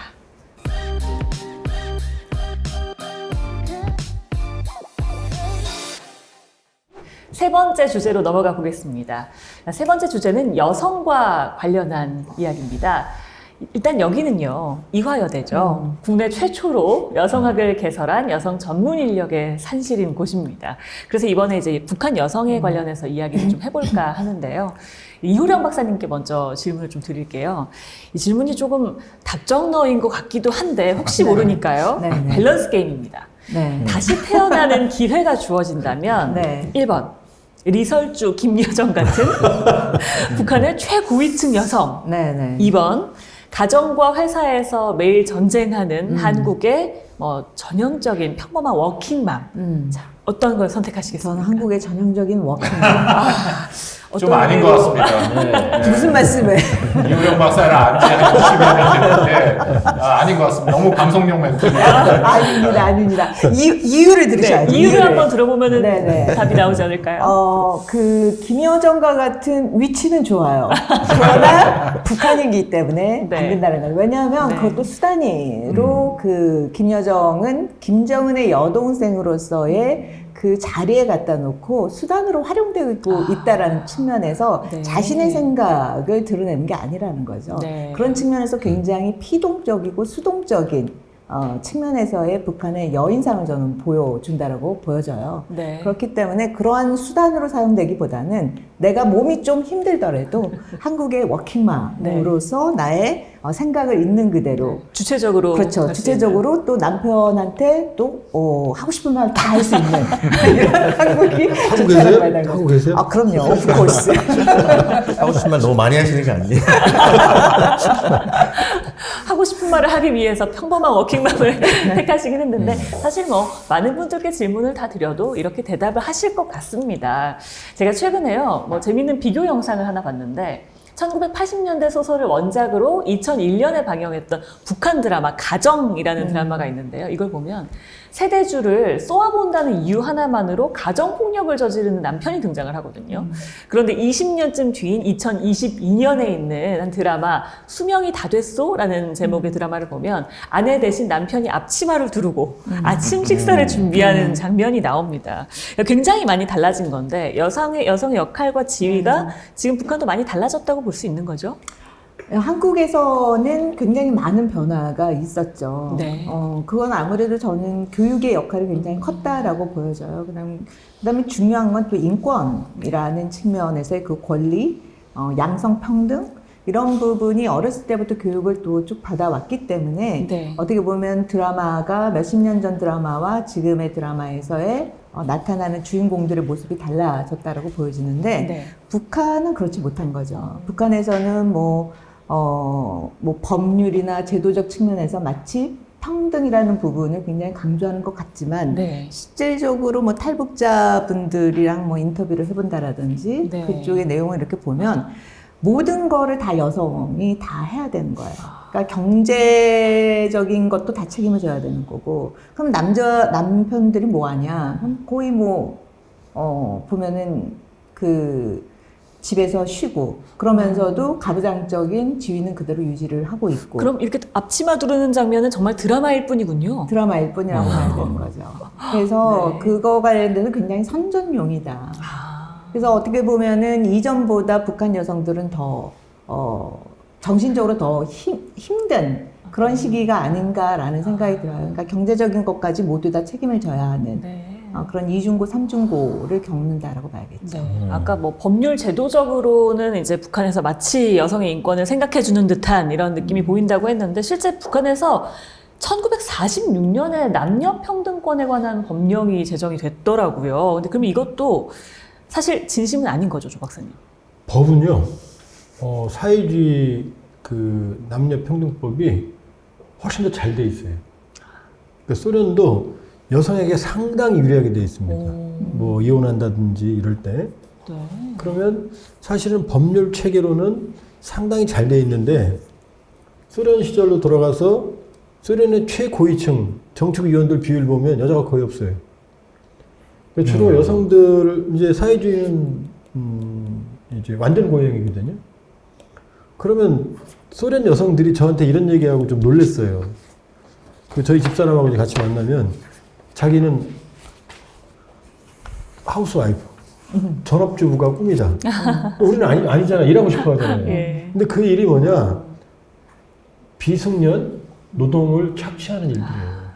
대우도 안 좋고 전문성 떨어지고 그 다음에 이제 문화가 중요하죠. 문화가 여성들이 그러니까 이건 또 조심해야 되네 러시아 남성들한테. 보면 이혼율도 높고 그러니까 러시아 여성들이 한국 남성을 좀 좋아하는 때가 많았어요. 우리 때는. 왜냐면 우리 남성들은 러시아 남성들에 비해서 좀 섬세하고 배려심이 좀 많은 편이거든요. 그러니까 고려인들 분들이 사실 가정이 굉장히 평온합니다. 그리고 고려인들이 상당히 수준이 높거든요. 이 가정 저희가. 왜냐면 열심히 교육 자신 배우고 자기들 교육시키고 헌신하고 이런 게 있거든요. 네. 근데 그런 면에서는 이제 일반적인 문화는 좀 떨어졌어요. 북한도 마찬가지예요. 법은 좋은데 실제로 지금 우리가 하는 이름이 리설주, 김주혜, 그다음에 김여정, 현송월, 최선희 요 5 말고는 아는 사람이 없어요. 여성들 중에. 많은 것 같죠? 이 사람 말고는 없어요. 뭐 금수산 태양정 갔다 보세요. 거의 90% 이상이 남자입니다. 그러니까 여성들은 단순 노동, 비숙련 노동, 그다음에 저임 노동 네. 이렇게 되지. 그 북한 38 국제 분녀절이 있거든요. 근데 여성의 날이죠. 그때 뭐 꽃도 사주고 하거든요. 근데 실제로 보면은 그 문화가 아주 상징적인 거지. 실제로 여기처럼 배려하고 뭐 길거리에서 무릎 꿇고 청혼하고 이런 문화가 없어요. 그러니까 아주 본건적이다. 네. 그거와 관련돼서 또 하나 더 우리가 주의 깊게 봐야 되는 것 중에 하나가 사회주의권 국가나 뭐 북한이나 보면 타가소 운영을 반드시 필수적으로 하잖아요. 네. 그럼 바로 여성들의 노동력, 저임금의 노동력을 착취하기 위한 수단이고 세뇌 네. 그 2가지 목표를 달성을 하기 위한 거죠. 그래서 모든 사회주의 국가, 공산주의 국가나 뭐 북한의 이러한 타가소 운영 제도나 어렸을 때부터 이렇게 보살핀다고 하지만 그 보살핌이 우리가 생각하는 그러한 복지 제도에서의 육아의 보살핌과는 완전히 결이 다른 내용이다. 라는 걸 알 수가 있죠. 전혀 뭐 생각지도 못한 그런 이유였네요. 그러니까 법과 드라마는 정말 법일 뿐이고 드라마일 뿐이다라고 생각이 듭니다.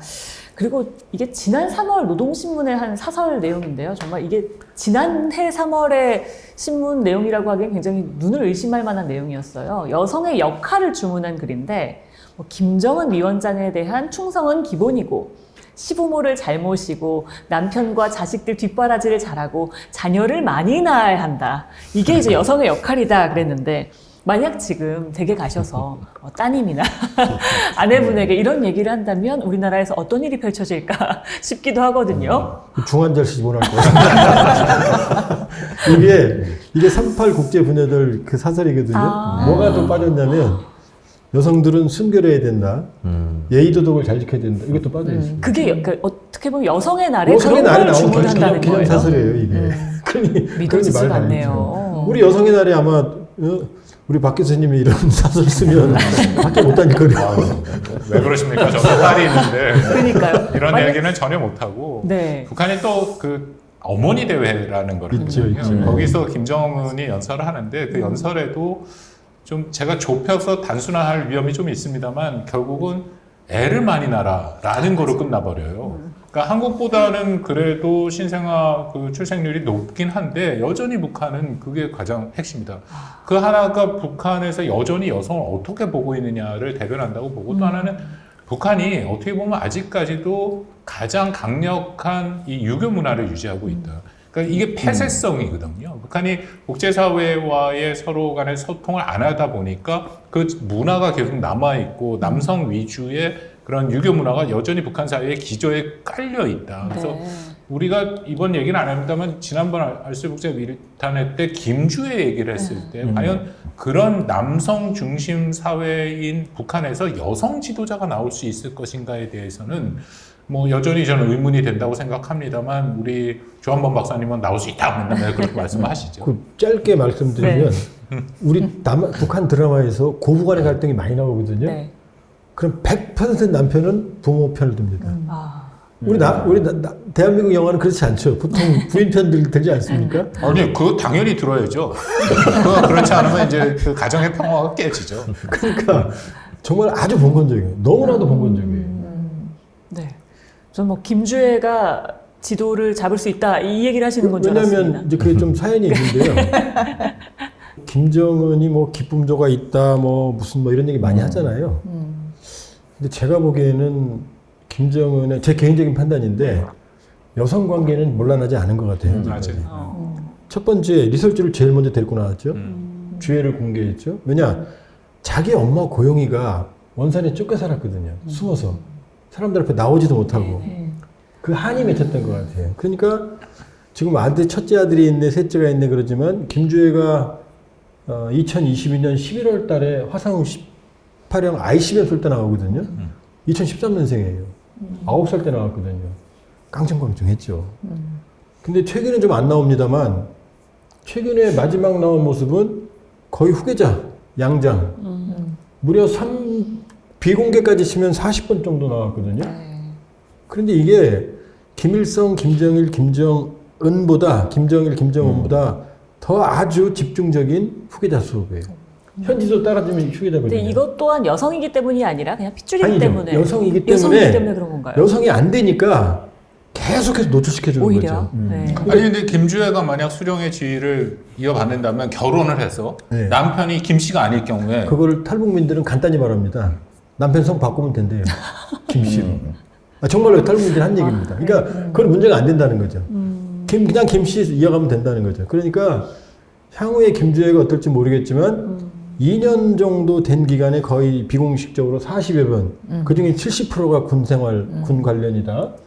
그러면 김주애의 후계자 이미지를 만들려고 하는 확실하다. 네. 그러나 후계자 수업은 확실하다. 그런데 후계자 책봉식은 아직 없었다. 이렇게 봐야죠. 네, 이거 한번 두고 봐야겠습니다. 그러니까 국제사회나 국제기구들이요, 사실 북한 인권에 대해서 굉장히 오랫동안 공을 들여왔습니다. 북한 인권백서에 따르면요, 그럼에도 불구하고 여전히 이제 북한의 여성들은 경제적인 빈곤, 외도, 음주, 또 폭력에 시달린다라고 얘기를 듣고 있거든요. 또 성희롱, 성추행의 위험에도 굉장히 노출되어 있다라고 하는데요. 박윤희 교수님, 국제사회의 대북 관여 정책에도 여성 인권 인식이 이렇게 나아지지 않는 이유는 어디에 있다고 보세요? 북한 인권 문제에 대해서 국제사회가 때로는 여러 나라가 모여서 다자적으로 노력을 하기도 하고, 때로는 한국이 일본이나 뭐 미국, 유럽 국가 등과 이렇게 이제 특수한 관계 국가들과 뭐 협력을 해서 개선하려는 노력도 많이 했고, 네. 우리 정부 혼자서도 노력을 많이 했고, 이런저런 노력을 많이 해왔습니다. 그런데 이제 이게 북한 인권 문제가 개선이 잘 안 되죠. 근데 좀 근본적인 문제를 하나 짚고 넘어가야 될 필요가 있다고 보는데, 하나는 어쨌든 북한은 1991년도 9월에 알파벳 순서에 의해서 161번째로 유엔 가입을 했고, 우리가 162번째로 유엔 가입을 하게 됩니다. 그래서 내용적으로는 뭐 어떤 북한 사회나 뭐 주권이 뭐 여러 가지 문제점이 많지만 표면적으로는 어쨌든 주권이 유지되고 있는 나라예요. 네. 그래서 인권 문제처럼 민감한 사안에 대해서는 인류 보편적인 원칙에 따라서 관여하고 개입을 해서 개선하려는 노력이 있을 수도 있고, 또 그런 주장이 있는가 하면은 또 한편으로는 실질적인 그런 관여와 개입이 효과 있는 의미 있는 성과로 이어지겠느냐 하는 거에 대한 회의론도 있는 것도 사실입니다. 어쨌든 정치 체제가 나름대로 유지되고 있는 사회 안에서 실질적인 붕괴는 그 다음 문제고, 그래서 인권 문제에 대해 우리가 중국 문제에 대해서도 인권 문제에 거론하는 것에 대해서 굉장히 여러 가지 고민을 많이 하지 않습니까? 네. 그런 것처럼 국제사회의 관여와 개입이 북한 내부에 어떤 효과로 나타나고 이어지는가에 대해서는 일정한 노력과는 무관하게 한계가 또 있는 게 사실이어서 특히 이런 국제적인 기준을 가지고 적용할 때는 사실 이런저런 어려움이 있는 게 사실입니다. 하지만 그럼에도 불구하고 아까 말씀드렸던 것처럼 유엔이라든지 특히 우리 정부는 최근 들어서 다자적인 노력을 통해서 북한의 인권 개선을 위해서 특히 여성 문제, 탈북자들의 80%가 여성이잖아요. 그건 이제 넘어오시는 거 단촐함도 있지만 또 뭐 중국 남성들 결혼하는 여러 가지 배경이 있지만 어쨌든 북한의 여성 인권을 보여주는 아주 상징적인 숫자입니다. 그래서 노력은 하지만 국제 인권 문제라는 아주 그 특수한 애매한 그 본질적 성격 때문에 결과를 도출하는 건 쉽지 않다. 이런 걸 공유할 필요가 있을 것 같습니다. 네. 그렇게 이제 넘어오신 탈북민 여성분들이 국내 프로그램에 많이 출연을 해서 이제 얘기를 많이 하잖아요. 근데 그걸 듣다 보면 북한 여성들이 어떤 가치관과 사고를 갖고 있는지를 나름 좀 엿볼 수 있는 부분들이 있습니다. 사회적으로 변화는 좀 더딜 수 있지만 실제로 좀 가치관이나 인식의 변화는 이루어지고 있는 것 같긴 하거든요. 박 교수님 어떻습니까? 변화가 있다고 보는 게 맞다라고 네. 생각합니다. 왜냐하면 1990년대 중반부터 후반까지 우리한테 흔히 알려진 고난의 행군 시기. 네. 그거 우리 세계적인 유튜버 조한범 박사님 유튜버에 설명이 잘 나오는데 그 고난의 행군은 잘못된 표현이다. 이 미공급식이다. 네, 네. 고난의 행군 1938년이죠. 김일성이 그 빨치산 활동을 하면서 쫓겨가는 100일의 여정을 상징화해서 예. 붙여놓은 이름이니까 그걸 쓰면 안 된다라고 주장을 하시는 조한범 박사님 말씀에 제가 동의하고요.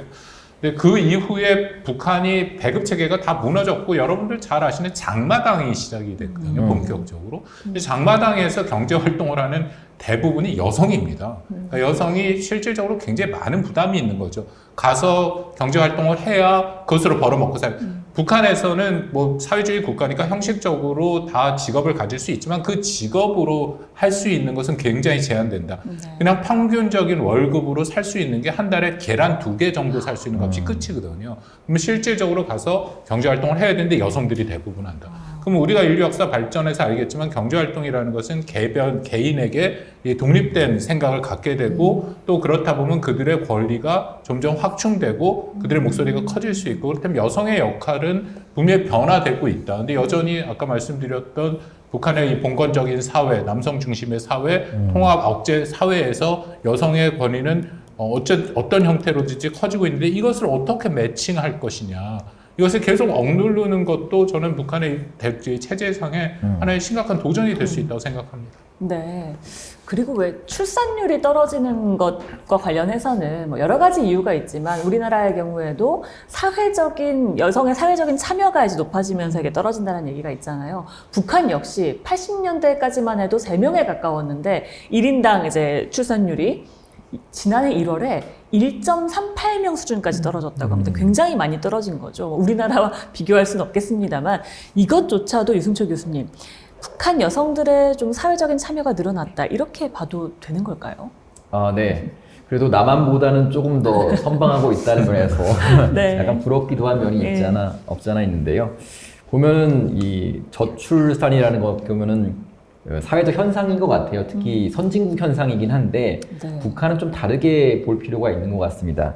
일단 저출산이 일어나는 거는 경제적인 부담 또는 자아 정체성을 찾기 위한 이 2가지 요인들로 볼 수 있겠는데요. 네. 북한 여성들 같은 경우에는 이 안전에 대한 위협이 가장 큰 요인이 아닌가 생각이 들어요. 사실 아까 유교적인 문화나 이런 이야기도 많이 했는데 이게 보면은 경제적 생존 또는 사회적 생존을 상당히 위협하고 있다고 볼 수가 있겠거든요. 2번째는 장마당 세대의 이야기를 했는데 이제 장마당 세대의 K 콘텐츠들이 유입되면서 약간 여성들의 자아 정체성 찾기 이런 것이 생겨나지 않았나 분석할 수 있겠습니다. 네. 그렇게 된다면 북한 당국의 요구대로만 이제 북한 여성들이 움직이진 않을 것이다. 이렇게 예측을 해봐도 될까요? 저는 그렇게 보고 있는데요. 이게 뭐 급격하게 출산율이 예컨대 뭐 0.7, 0.8 수준으로 떨어지지는 않겠지만은 지속적으로 여성들의 저항, 어떻게 보면은 좀 보수적인 저항이라고 볼 수가 있겠죠. 이런 저항들은 계속 있지 않을까 생각을 해보고요.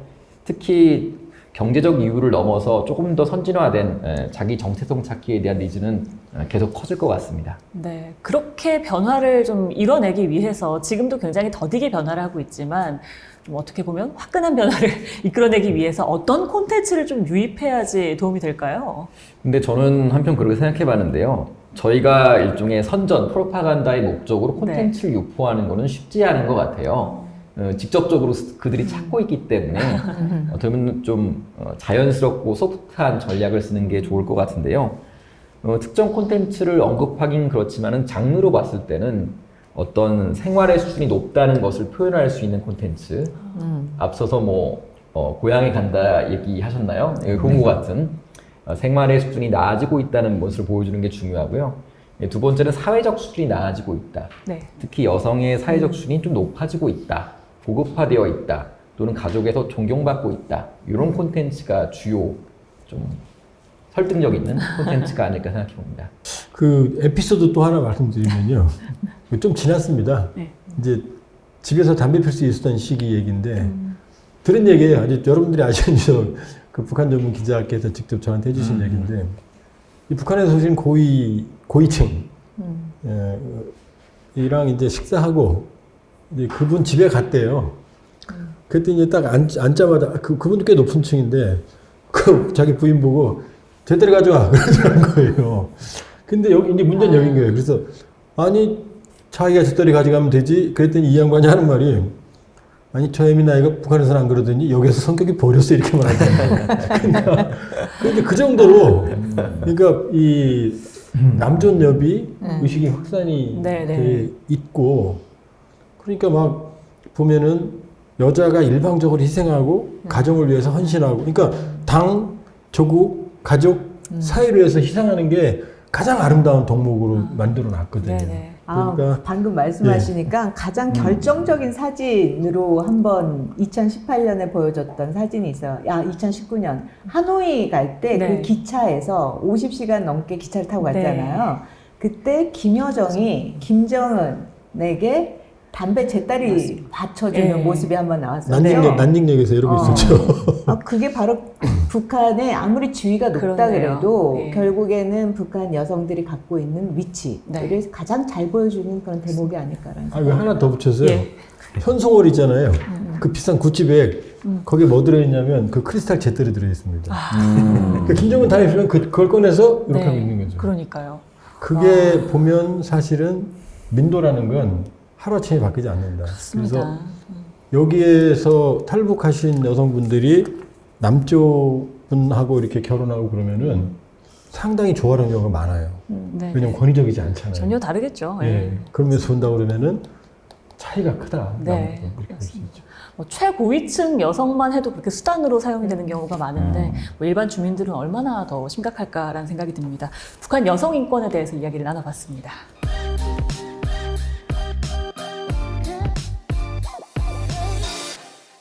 교수님들 얘기를 심취해서 듣다 보니까 어느덧 마지막 주제 하나만 남겨두고 있습니다.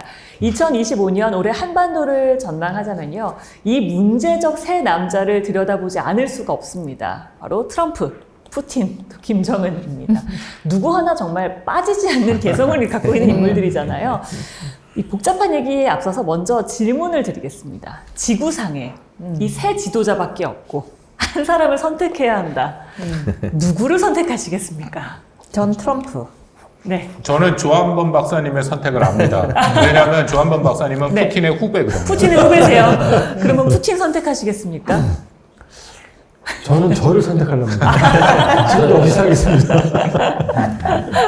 그럼 혹시 푸틴, 저도 김정은, 트럼프 네. 하겠습니다. 트럼프 하시고. 우리 지금 그 여성 인권의 중요성을 이야기하고 있으니까 지금 예. 이호령 박사님 선택하는 데 쫓아가겠습니다. 네. 굉장히 지금 여러 가지 수사하게 지금 넘쳐나고 있습니다. 네. 유 교수님께서는 저는 조한범 박사님을 선택했습니다. 네, 훌륭하십니다. 예. 이 문제적인 세 남자가 아니라 네 남자가 되는 한 건가요? 명 더 추가해 주십시오. 역시 미디어 분야 전문가시네요.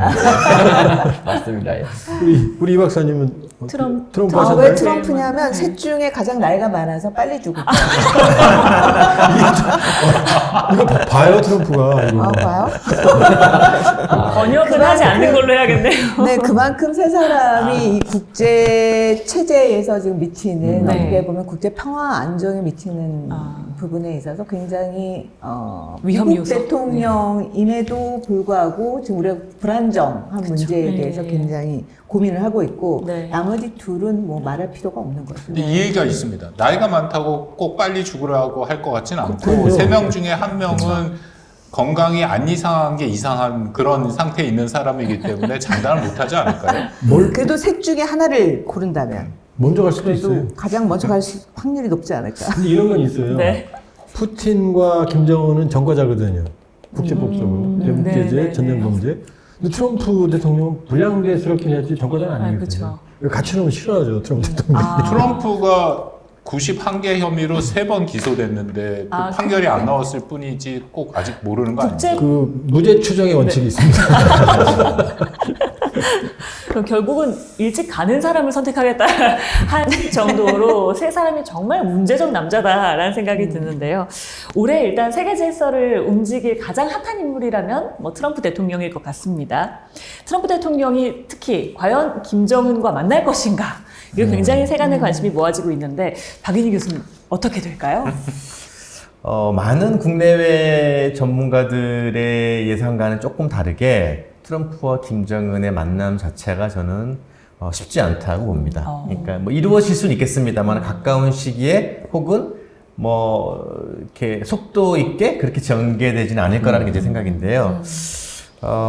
딱 그 두 가지 이유입니다. 첫 번째는 마지막 미팅이 2018년도 싱가포르에 정상회담 한번 했고요. 19년도에 이제 하노이에서 했는데 지금부터 벌써 한 5, 6년 전의 일이죠. 근데 그 사이에 트럼프와 김정은을 둘러싸고 있는 생각과 트럼프와 김정은의 캐릭터가 더 강화됐습니다. 그러니까 그때만 해도 트럼피즘은 트럼프와 일부 미국의 여론을 상징하는 어떤 특수한 표현이었다면 지금 미국 국민들은 이번 선거 결과에서 보듯이 트럼피즘은 보편적인 용어가 됐습니다. 뭐 트럼프를 지지하거나 지지하지 않건 그래서 미국의 인터레스트를 아메리카 퍼스트라는 게 더 강화된 트럼프 정부가 되었고요.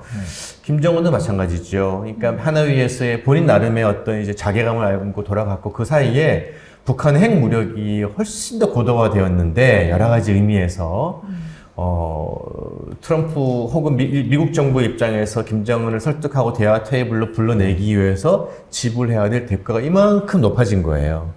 그래서 둘이 쉽지 않을 거라는 생각을 하고요. 또 하나는 트럼프 대통령은 두 번째 이후 트럼프 대통령은 다자 외교도 관심이 없고 모든 외교를 거래적 관점에서 바라보는데 트럼프와 김정은이 다시 만난다? 북한과 김정은은 뭘 얻지? 혹시 뭐 제재 일부 해제, 뭐 대규모 투자, 뭐 이런 걸 막 얻게 되는 거예요.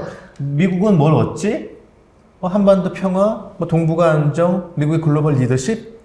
트럼프는 그럴 것 같아요, 속으로. 무슨 소리 하는 거야, 지금? 뭐 이럴 것 같아요. 그래서 제가 조금 뭐 캐주얼하게 말씀드리겠습니다만은 훨씬 더 높아진 장벽으로 인해서 쉽지 않을 거라는 말씀을 드리는데 다만 최근에 그 외교 안보 특별 그 임무 미션 대사를 그레넬 전 독일 대사 한반도 문제를 잘 알고 있는 사람을 임명한 뭐 이런 거 혹은 트럼프 대통령의 레토릭에서 보면은 북한 문제에 대한 관심 자체는 계속 갖고 갈 것 같습니다. 다만 그 관심이 미국의 에너지를 쏟아서 어떤 성과를 만들려고 한다? 그거는 저는 조금 시간이 걸리고 싶지 않을까. 네. 뭐 그 정도 말씀드리겠습니다. 실제 네. 실행으로 이어지느냐 이 부분은 네. 좀 어려움이 있을 것 같다라고 네. 얘기를 해주시긴 했는데 사실 많은 분들이 또 둘이 만나면 둘만 만나는 거 아니냐 이거 굉장히 걱정을 하고 있어요. 우리나라 쏙 빼고 북미만 이제 테이블에 앉는 거 아니냐. 게다가 트럼프 대통령이 완전한 비핵화를 얘기하는 게 아니라 혹시 미국을 겨냥하는 ICBM만 좀 어떻게 해서 거기서 핵 협상을 해버리는 거 아니냐 이거 굉장히 걱정을 많이 하는데 이호령 박사님 실제 이럴 가능성도 있다고 보세요? 저는 그렇게 생각하는 것 자체가 문제인 것 같아요. 지금 뭐 협상을 하는 데 있어서 한반도 문제에 있어서 네. 미국이 한국을 완전히 제외를 시키고 북한과 협상을 한다? 저는 그런 가능성 자체가 굉장히 낮다라고 봅니다. 네. 그래서 한국 소외론에 대한 그 걱정은 너무 지나친 우려다. 실질적으로 미국이 한국 없이 북한과 협상을 통해서 어떤 문제를 해결한다? 전 그거는 불가능하다라고 보고요. 네. 그 다음에 두 번째로는 비핵화 협상에서 ICBM만 협상을 하고 핵은 그대로 인정하는 방향으로 간다? 네. 이것도 굉장히 어불성설이라고 보여집니다. 그래서 네. 두 가지와 관련돼서 뭐 일각에서는 뭐 그런 것 중심으로 굉장히 우려하는 쪽으로 이야기하는데 현실적으로는 그런 가능성이 굉장히 낮다. 네. 협상에서는 그런 카드가 만들어질 수가 없다라고 보여지고 저도 앞서서 이제 박인희 교수님께서 말씀해 주신 것처럼 북미 간의 미국 간의 그러한 정상회담의 가능성에 네. 대해서도 저도 굉장히 좀 낮게 봐요. 왜냐하면 북한이나 미국이나 지금 서로에게 줄 보상물이 없다는 거죠. 네. 선물이 없다. 그런 거래가 안 된다. 거래를 할 수 있는 물건들이 없기 때문에 실질적으로 만날 가능성이 그렇게 높지 않다라고 네. 보여집니다. 거래할 것도 없기 때문에 사실 만나지도 않을 것이다라는 의견이 지배적인 것 같긴 한데요.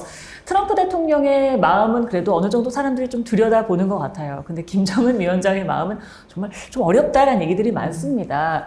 그리고 아까 얘기하셨다시피 트럼프 대통령이 강화됐다면 김정은 위원장은 약간 요즘 말로 흑화된 거 아니냐라는 얘기도 있거든요. 저는 조금 그 앞에 분들과 결이 다른 말씀을 좀 드려볼게요. 네. 트럼프의 경제 정책은 제가 보기에 성공할 가능성이 없습니다. 지금 바이든 대통령 시기에 경제 지표는 좋거든요. 실업이 없어요. 네. 근데 인플레이션 때문에 월급 받아봤자 쓸 게 없는 게 지금 불만이었거든요. 그런데 트럼프 대통령의 정책은 인플레이션을 더 불리는 정책이에요.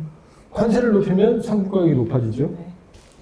그러면 바이든 대통령은 여기 미국의 제조업 생태계가 안 좋으니까 공장이 나간 거거든요.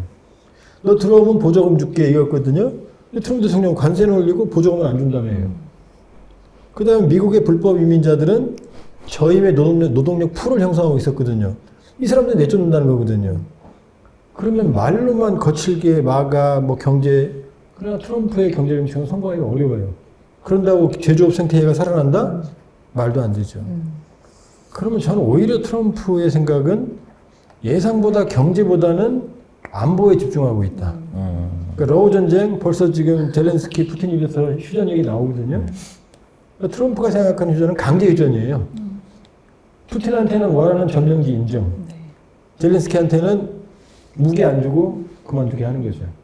나토 가입은 유보시키고 대신 재무장 시켜주고 불침 약속 받아내고 그 다음에 러시아가 파는 석유에 세금을 붙여서 재건 지원하고 요한이거든요. 둘이 알아요. 그러니까 전쟁을 더하는 건 휴전전의 영토를 찾으려는 것. 네. 자, 중동은 이미 거의 이제 식어갑니다. 그럼 트럼프가 노리는 건 트리플 크라운 아니냐. 북한 문제만 합의해내면 그게 뭐든. 그러면 이게 어디로 가느냐. 세계 노벨 평화상으로 가는 거예요. 그러면 이 재선에 부담이 없는 트럼프가 오히려 바이든과 차별할 수 있는 건 외교 안보가 아니냐. 이쪽에 알렉스 왕이라고 하는 이 자기 일기 때 대북 특별 부대표 유일하게 이 사람을 불렀거든요. 그러면 트럼프의 방식은 해결이 아니고 덮는 겁니다. 그냥 확 덮는 거거든요. 불씨가 있는 상태에서. 그럼 북한도 허술한 합의, 아주 정교하지 못한 합의에 합의를 할 가능성이 매우 높고 이건 이미 하노이에서 한번 했죠. 왜냐? 그 이전에 북한이 ICBM 모라토리엄 선언하고 풍계리 폭파했죠. 하노이에 갖고 나온 게 영변 핵단지였거든요. 이번에 보내준 게 강선 단지가 있거든요.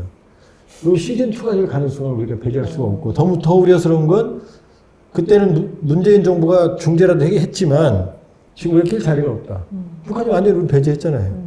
우리가 안고 싶어도 북한은 우리가 끼는 한 나오질 않을 거예요. 우리하고 협의를 하겠지만. 그러니까 저는 최악의 상황을 가정해야 된다. 이렇게 생각하고 있습니다. 그러면 김정은 입장에서는 트럼프가 이제 또 되면서 아유 또 트럼프네 라는 느낌. 반반이죠. 왜냐하면 지금 어느 정도 상황이냐면 북한이 1달러에 북한 돈 8,400원, 8,500원이었거든요. 지난 주말에 4만 원까지 올라갔어요. 저도 믿을 수가 없어요. 3만 원까지 4만 원, 18,000원. 지금 지난 주말 기준으로는 4만 원이었습니다. 뭔가 사단이라도 보통 사단이라는 게 아닌데. 북러 밀착을 해봐야 북중 교역은 지난해 98.3% 의존도고 그러니까 살아날 수 있는 방법이 없어요. 그러니까 김정은 머릿속에서는 미국과의 관계 없이는 미래가 없다는 걸 본인도 압니다. 네. 그러나 트럼프가 하노이에서 가장 큰 상처를 줬기 때문에 이제는 돌다리도 두드려 나오지 그냥 쉽게 달려 나오지는 않겠죠. 네. 저는 트럼프와 김정은이 단기적으로는 소통 채널을 만들 수는 있다라고 생각을 하거든요. 근데 문제는 종국에 과연 그 둘이 합의를 도출할 수 있을까에 대해서는 상당히 회의적입니다. 왜냐하면 트럼프나 김정은 둘 다 성격이 자신들이 반드시 이겨야 돼요. 그렇죠. 그런 성격을 가진 사람들인 거고 단기간에 소통 채널이 가능하다라고 생각하는 것은 트럼프 입장에서는 일단 김정은과 북한을 관리할 필요가 있거든요. 러시아 우크라이나 전쟁을 24시간에 종전하겠다라는 것이 트럼프의 대외 정책의 가장 우선순위인데 여기에 북한이 파병을 해버리니까 문제가 복잡해졌어요. 트럼프가 몇 차례 얘기를 한 거고 그렇다면 여기서 소통 채널을 좀 새롭게 재개하면서 북한을 러우 전쟁에서 빼내고 그럴 작업들을 하고 관리를 할 가능성은 있다. 근데 그 와중에 제일 우려가 되는 게 트럼프와 김정은의 이해가 맞을 장면이 거기서 나타날 수가 있습니다. 뭐냐면 틀림없이 김정은은 대화 재개를 위한 최소 조건으로 한미의 연합훈련과 미국이 한반도에 보내는 전략자산 전개를 중단하라 요구할 수 있는데 이 두 개를 트럼프는 굉장히 싫어하거든요. 이 한국의 비용을 요구하면서 그것을 받아들일 가능성을 배제할 수 없습니다. 거기까지는 뭔가 합의가 될 가능성이 있는데 그 다음 단계로 나가면 트럼프는 모든 걸 거래로 생각하는데 최소 수준으로 미 본토가 타격을 받을 수 있는 그런 능력을 북한이 더 이상 개발하지 못하도록 하는 게 그의 원하는 것이고 네. 근데 김정은 입장에서는 그것을 받아들이면 자신의 핵 능력이 거의 반으로 줄어버리는 거예요. 그 이상 줄어드는 거거든요. 그럼 과연 그 두 가지가 맞아질 수 있을까에 대해서는 저는 상당히 의구심이 들긴 합니다. 네. 뭐 김정은 위원장은 뭐 대화에 좀 관심이 없는 척하면서도 미국을 향해서 또 적극적인 메시지도 내고 있거든요. 뭐 트럼프 취임 전부터 미국과 갈 때까지 가봤지만 결국 적대감만 확인했다라든지 뭐 절대 핵을 포기하는 일은 없을 것이다라고 했는데 트럼프 대통령은 또 김정은 위원장과 잘 지낸다, 뭐 그리워한다, 도무지 뭐 속을 알 수 없는 얘기들을 또 꺼내놓기도 했어요. 유승철 교수님, 이 말들 안에는 어떤 메시지가 담겨 있는 건가요? 일단은 좀 다층적인 의미가 있을 거라는 생각을 해봤는데요. 사실 이런 레토릭 안에는 국가의 힘, 주권이나 그리고 리더의 나이, 그리고 문화적인 맥락 이런 것들 종합적으로 좀 해석할 필요가 있을 것 같아요. 네. 예, 사실 북한이 전 세계적으로 봤을 때 수세에 몰려 있는 것은 사실이고 이런 좀 이제 불안정한 또는 공격받고 있는 상황을 타개하기 위해서 일부러 강력한 레토릭을 활용한다고 볼 수가 있는 것 같아요. 또 리더의 나이가 또 상대적으로 젊고 트럼프에 비해서 또 문화적 맥락에서 한국 같은 경우에는 명분이 중요합니다. 네. 북한도 마찬가지고요. 네. 이런 명분 찾기를 위해서 조금 더 강한 어조를 쓴다고 볼 수 있을 것 같은데 트럼프는 좀 특이한 캐릭터잖아요. 다 모두 아시겠지만은 또 트럼프의 핵심은 니고시에이터, 협상의 달인 캐릭터입니다. 그래서 일부러 이런 강한 메시지 대신에 뭐 그리웠다, 뭐 보고 싶었다, 뭐 이런 좀 어이없는 좀 포인트가 맞지 않은 이야기를 하는 게 네. 되려 형님 같은 느낌 또는 뭐 조카를 대한 삼촌 같은 느낌으로 다가가려고 하는 것 같다는 인상을 주고 있어요. 그리고 국제사회에서 프레이밍 자체를 이걸 좀 유머러스하고 네. 북한을 약간 조롱하는 듯하게 이제 프레이밍을 하고 있다는 생각을 해봤습니다. 그러면 실제로 지금 커뮤니케이션 관점에서 봤을 때 트럼프가 김정은보다 한 수 위에 있다고 봐야 되는 건가요? 저는요, 또 역설적으로 김정은이 위라고 생각을 해봤는데요. 네. 뭐 박사님들께서는 어떻게 생각할지 모르겠는데요. 사실상 이런 레토릭상에서 봤을 때 키를 가지고 있는 건 김정은인 것 같아요. 왜냐하면 트럼프는 협상을 해야지 국익을 가져올 수 있는 상황이 사실 분명하거든요. 네. 예, 북한을 잘 다룬다라는 인상을 줘야 되는데 그 다룬다는 것의 인상의 핵심 코어는 바로 김정은입니다.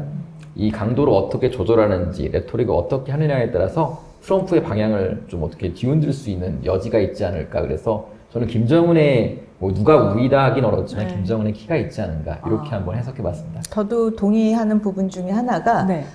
2018, 2019년과 달라진 상황을 보면은 지금 북한이 러시아랑 지금 동맹을 맺었잖아요. 그래서 어떻게 보면 지금 혈맹 관계로 굉장히 러시아에 대한 어떻게 보면은 지지를 굉장히 받고 있는 거를 또 미국과의 협상에서 또 하나의 카드로 네. 사용될 수가 있기 때문에 상대적으로 2018, 19년이랑 비교해 봤을 때는 보다 더 협상적 측면에서 더 우위에 있다라고 볼 수가 좀 있겠죠. 든든한 면이 있다라고 또 판단을 하십니다. 방금 또 이제 러시아 얘기를 또 마침 해주셨는데 여기에 좀 러시아 푸틴 대통령 얘기도 해야 되잖아요.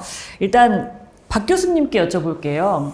트럼프 대통령 취임 전부터 뭐 본인이 해결할 수 있다라고 굉장히 뭐 당당하게 얘기를 했는데 진짜 무슨 해결책이 있는 건가요? 그 이제 트럼프 대통령은 참 표현도 정말 재밌게 하는 게 내가 집권하면은 24시간 안에 끝내겠다고 했어요. 24시간 안에. 원래 미국 대통령 취임은 조금 오래된 얘기긴 합니다만 3월이었어요. 그러니까 루즈벨트 대통령이 뉴딜을 해야 된다고 막 온 국민의 전폭적 지지를 받고 당선이 됐는데 취임이 3월인 거예요. 네. 그래서 지금 미국 대통령 방식은 국내에 막 너무 잘 알려져 있지만 11월에 선거해서 12월에 선거인단이 결정하잖아요. 그래서 한 100일 이상을 이제 막 루즈벨트가 시간을 아까워하고 네. 루즈벨트 임기 중에 그게 지금과 같이 1월 말로 바뀝니다. 그런데 그때 무슨 전통이 생기나 하면은 내가 3월에까지 어떻게 기다리지 그러면서 그 100일의 집권 플랜 짜는 게 굉장히 의미 있는 전통으로 자리 잡게 됩니다. 그래서 취임 이후에 지금도 우리 왜 초기에 한 3개월, 4개월 동안에 미국의 외교가 다 세팅된다는 그런 얘기를 하지 않습니까? 네네. 그래서 아마 트럼프 대통령이 얘기했던 24시간은 집권해서 3개월 혹은 4개월 안에 많은 걸 해결하는 그 전통 안에서 우크라이나 전쟁을 끝내겠다는 의지인 것 같고요. 네. 아까 말씀들을 다 해주셨지만 우크라이나의 나토 가입은 안 된다는 걸로 정리를 하고 그 다음에 한 10% 정도까지의 우크라이나 영토 상실 가능성까지 포함해서 종전협정 혹은 뭐 이런저런 협정을 할 것 같은데 충분히 가능한 거는 대부분 보면은 대통령 백악관을 장악하고 있는 주인의 정당과 의회를 캐피톨을 장악하고 있는 정당이 다른 경우가 많아요. 분점 정부라고 하죠. 근데 이번에는 정말 우리가 보시다시피 의회도 공화당, 백악관도 공화당. 2년 후에 하는 중간선거에서는 다시 바뀔 겁니다. 그러니까 의회가 민주당으로 넘어갈 가능성이 크기 때문에 네. 중간선거의 전통을 봐서는 이렇게 백악관과 의회가 같은 당인 게 쉽지 않은 좋은 기회를 맞았고, 아마 처음 듣는 분들도 계시겠지만 미국이 쓰고 있는, 우크라이나에 쓰고 있는 돈이 하루에 500억이에요. 그러니까 이제 민주당이 장악하고 있던 그런 의회와는 달리 트럼프 대통령의 강한 의지가 의회의 결정에 투입될 가능성이 더 높아진 거고, 네. 돈줄을 재고 뭐 우크라이나 지원 안 한다면 우크라이나 전쟁 못 하는 거죠. 그래서 어떤 형태든지 간에 마무리될 가능성이 매우 높다라는 말씀을 드리고, 그리고 또 푸틴에서 러시아에서 나오는 이런 다양한 그 자원을 활용할 수 있는, 그거는 유럽을 또 목재일 수도 있는 트럼프 입장에서는 그런 사안이어서 아마 자원 문제, 그 다음에 이런 그 의회 돈줄 문제, 또 영토 정리 문제, 이런 것들이 잘 맞물려서 해결이 될 가능성이 높아 보입니다. 네. 그럼 전쟁이 끝난다고 가정을 했을 때 종식이 되면 북러 관계가 어떻게 변화할지 이것도 굉장히 궁금해지는데 어떻게 좀 보십니까? 이 새 러우 전쟁, 중동, 북한 문제가 깔끔하게 해결될 수가 없어요. 그 러우 전쟁도 강제 휴전이지 네. 종전 협상, 평화협정 체결은 불가능합니다. 그러면 아무래도 안보적 긴장이 있는 상태에서 휴전이 되겠죠. 그러면 북한의 군수 보급 기지로서의 전략적 중요성은 계속 유지가 되겠죠. 네. 근데 전쟁만큼은 중요하지 않죠.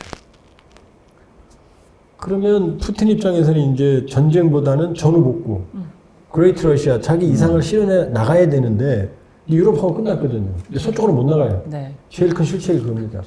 그럼 동방에서 미래를 찾아야 되는데 그게 바로 신동방 정책이에요. 네. 시베리아 극동의 지하자원, TSR, 시베리아 횡단철도, 그 다음에 녹고 있는 북극 항로. 네. 이걸 이용해서, 그게 뭐 상하이 협력기구니 뭐니 다 이 얘기거든요. 그러면 과연 그런 푸틴의 미래 계획에서 당분간은 전쟁은 못해요, 이제. 너무 상태가 났기 때문에. 경제 재건인데 북한은 아무런 쓸모가 없죠. 네. 노동자 정도 외에는. 2021년 코로나 기간 중이라지만 북러 교역이 4만 불이었거든요. 개인 간 거래도 안 돼요. 그때 우리는 273억 불이었어요. 전쟁 전에 한러는 잘 지냈어요. 상호 보완적인. 그러니까 그런 얘기 들어보셨잖아요. 러시아 국민 음식이 초코파이, 팔도 도시락면이라고. 우리도 불공 사업을 통해서 K 방산의 상당한 뿌리가 사실은 러시아 군사 기술이에요. 그러니까 한러는 상호 보완적이다. 네. 그러나 북러는 상호 보완적이지 않다. 군사 분야에. 그러니까 정확히 말하면 푸틴은 양다리 걸치고 싶겠죠. 양다리 걸치고 싶겠죠. 예. 이게 이제 그렇게 되면 김정은 입장에서는 아무래도 이 전쟁만큼 편하진 않겠죠. 북한이 이번에 많이 도와줬는데도 이게 뭐 별로 안 달라지는 거예요. 줄 건 다 줬어요. 식량 주고 에너지 네. 주고 비료 주고. 이미 거래는 끝났다. 그럼요. 그거 이상 사실 더 많이 줄 이유가 없어요. 러시아 입장에서는. 네. 짧게 덧붙이면 네. 러시아가 김정은이 정말 러시아한테 원하는 게 뭘까 생각하면은 아마도 북한이 아직 완성했다고 보기 어려운 대륙간 탄도미사일이라든지 미 본토를 타격할 수 있는 핵 능력을 원할 가능성이 높아요. 그렇지만 러시아는 소련 시절부터 그런 첨단 민간 기술을 아무리 동맹국에 준 적이 없고, 더군다나 트럼프가 등장한 이 상황에서 만약에 그런 기술을 북한한테 이전을 한다면 이거는 미 본토에 대한 공격이니까 미국과의 관계가 안 좋아질 수 있거든요. 그러니까 김정은 입장에서는 트럼프의 등장이 러우 전쟁, 아까 잠깐 말씀드린 것처럼 오히려 북한 파병을 빼라는 압박을 받을 수 있는 동시에 자신이 러시아로부터 받을 수 있는 것도 분명한 선이 그어지는 그런 한계가 있다고 생각합니다. 네. 하나만 첨언을 하면은요. 네. 만약에 저는 조한범 박사님 말씀에 한편 동의합니다. 그러니까 우리가 지금 트럼프와 김정은이 서로 협상에 관심을 가지는 거는 다 공감하고 있잖아요. 다만 그것이 드라마틱한 판이 깔리느냐 안 깔리느냐에 대해서 좀 의견이 다른 거예요. 근데 저는 이제 우리 조한범 박사님 말씀처럼 트럼프 경제정책은 성공 가능성이 그렇게 높지 않다. 트럼프는 메시지 전달이 심플합니다. 딱 기억나는 거 유권자들한테. 내가 집권하면은 모든 중국 상품한테 60% 추가 관세하겠다. 지금처럼 국제 무역이 복잡하게 얽혀 있는 상황에서는 60% 추가 인사를 하면은 그거의 한 20% 정도까지는 미국 소비자의 고스란히 전가가 됩니다. 그럼 이게 효과가 어떻게 될지는 아무도 모르는 거예요. 그러면 결국은 우크라이나 문제와 중동 문제가 일단락되어서 트럼프가 정치적 에너지를 확보를 해요. 이 에너지를 가지고 국내 정치 문제에도 투입을 하고 적절하게 그 에너지를 향유할 것인지 아니면 그 에너지 여세를 몰아서 1기 때 노벨상 관심이 있었던 건 사실이거든요.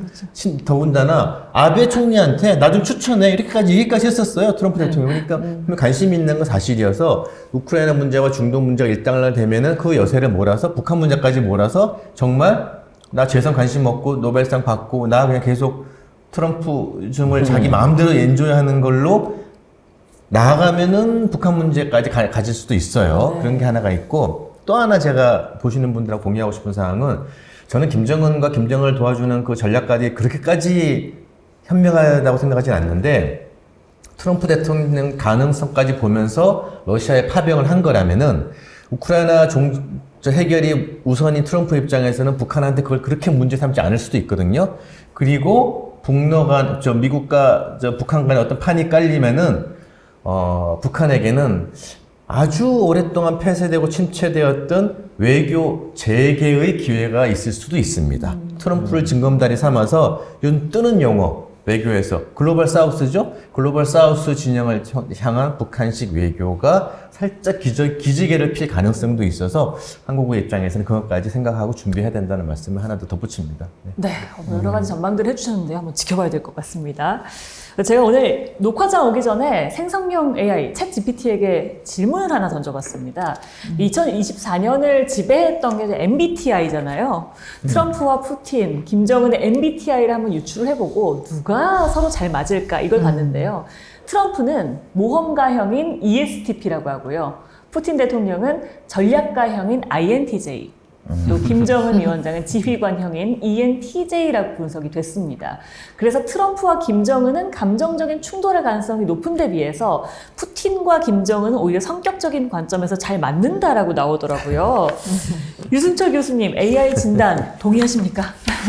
아, 네. AI는 많이 현명하죠, 사실은. 네. 저도 좀 고민을 해봤는데, 그 MBTI가 제가 원래 학부가 심리학 전공이에요. 네. 그래서 보면은, 칼 구스타프 융이라는 심리학자가 만든 컨셉을 좀 확장어라 볼 수 있는데, 네. MBTI의 기본은 사람의 성격은 바뀌지 않는 것에 기본을 두고 있습니다. 이것을 흔히 보면 기질이론이라고 부르거든요. 네. 반면에 반대 이론은 상황 이론이라는 게 있습니다. 상황에 따라서 사람의 성격이 바뀐다는 거죠. 아직도 이게 심리학에서 큰 두 갈등 요소라고 볼 수가 있는데요. 지금은 제가 MBTI가 맞다는 것을 전제로 한번 이야기를 해보겠습니다. 네. 사실 보면 트럼프와 김정은, ESTP와 ENTJ 이 성격을 보면요, 둘 다 리더십을 강하게 가지고 있다는 데 근간을 두고 있습니다. 하지만은 ESTP는 실용성을 강조하고요. 네. 그리고 ENTJ는 전략성을 강조합니다. 장기적 전략성. 그래서 이 감정적 충돌이 발생할 가능성이 트럼프와 김정은은 좀 높지 않을까라고 한번 이렇게 맞춰봤어요. 네. 예, 물론 이건 AI에 맞춘 제 맞춤 대답입니다. 네네. 반대로 푸틴과 김정은 INTJ와 그 ENTJ잖아요. 둘 다 전략적이고 계획적인 성향도 갖고 있고 장기적인 성향을 가지고 있습니다. 네. 케미가 잘 맞지 않을까라는 생각을 해봤습니다. 예, 그래서 지금 정치적 상황에 또 맞추고 네. AI 결과에 이렇게 맞춰보면은 이런 정도의 시나리오를 그려볼 수 있는데요. 대강 좀 맞는 것 같다는 생각을 해봤습니다. 예. 네, AI가 맞다는 전제하에 어떻게 보면 분석을 또 해주신 건데 혹시 이건 아닌 것 같다. 내가 생각하기엔 AI가 틀렸다라고 생각하시는 분 계십니까? 근데 앞서서 얘기한 것처럼 AI의 진단, 특히 MBTI는 상황 이론에 근간을 두고 있지가 않습니다. 기질 이론에 근간을 두고 있기 때문에 이 성향들은요, 네. 상황에 따라서 많이 바뀝니다.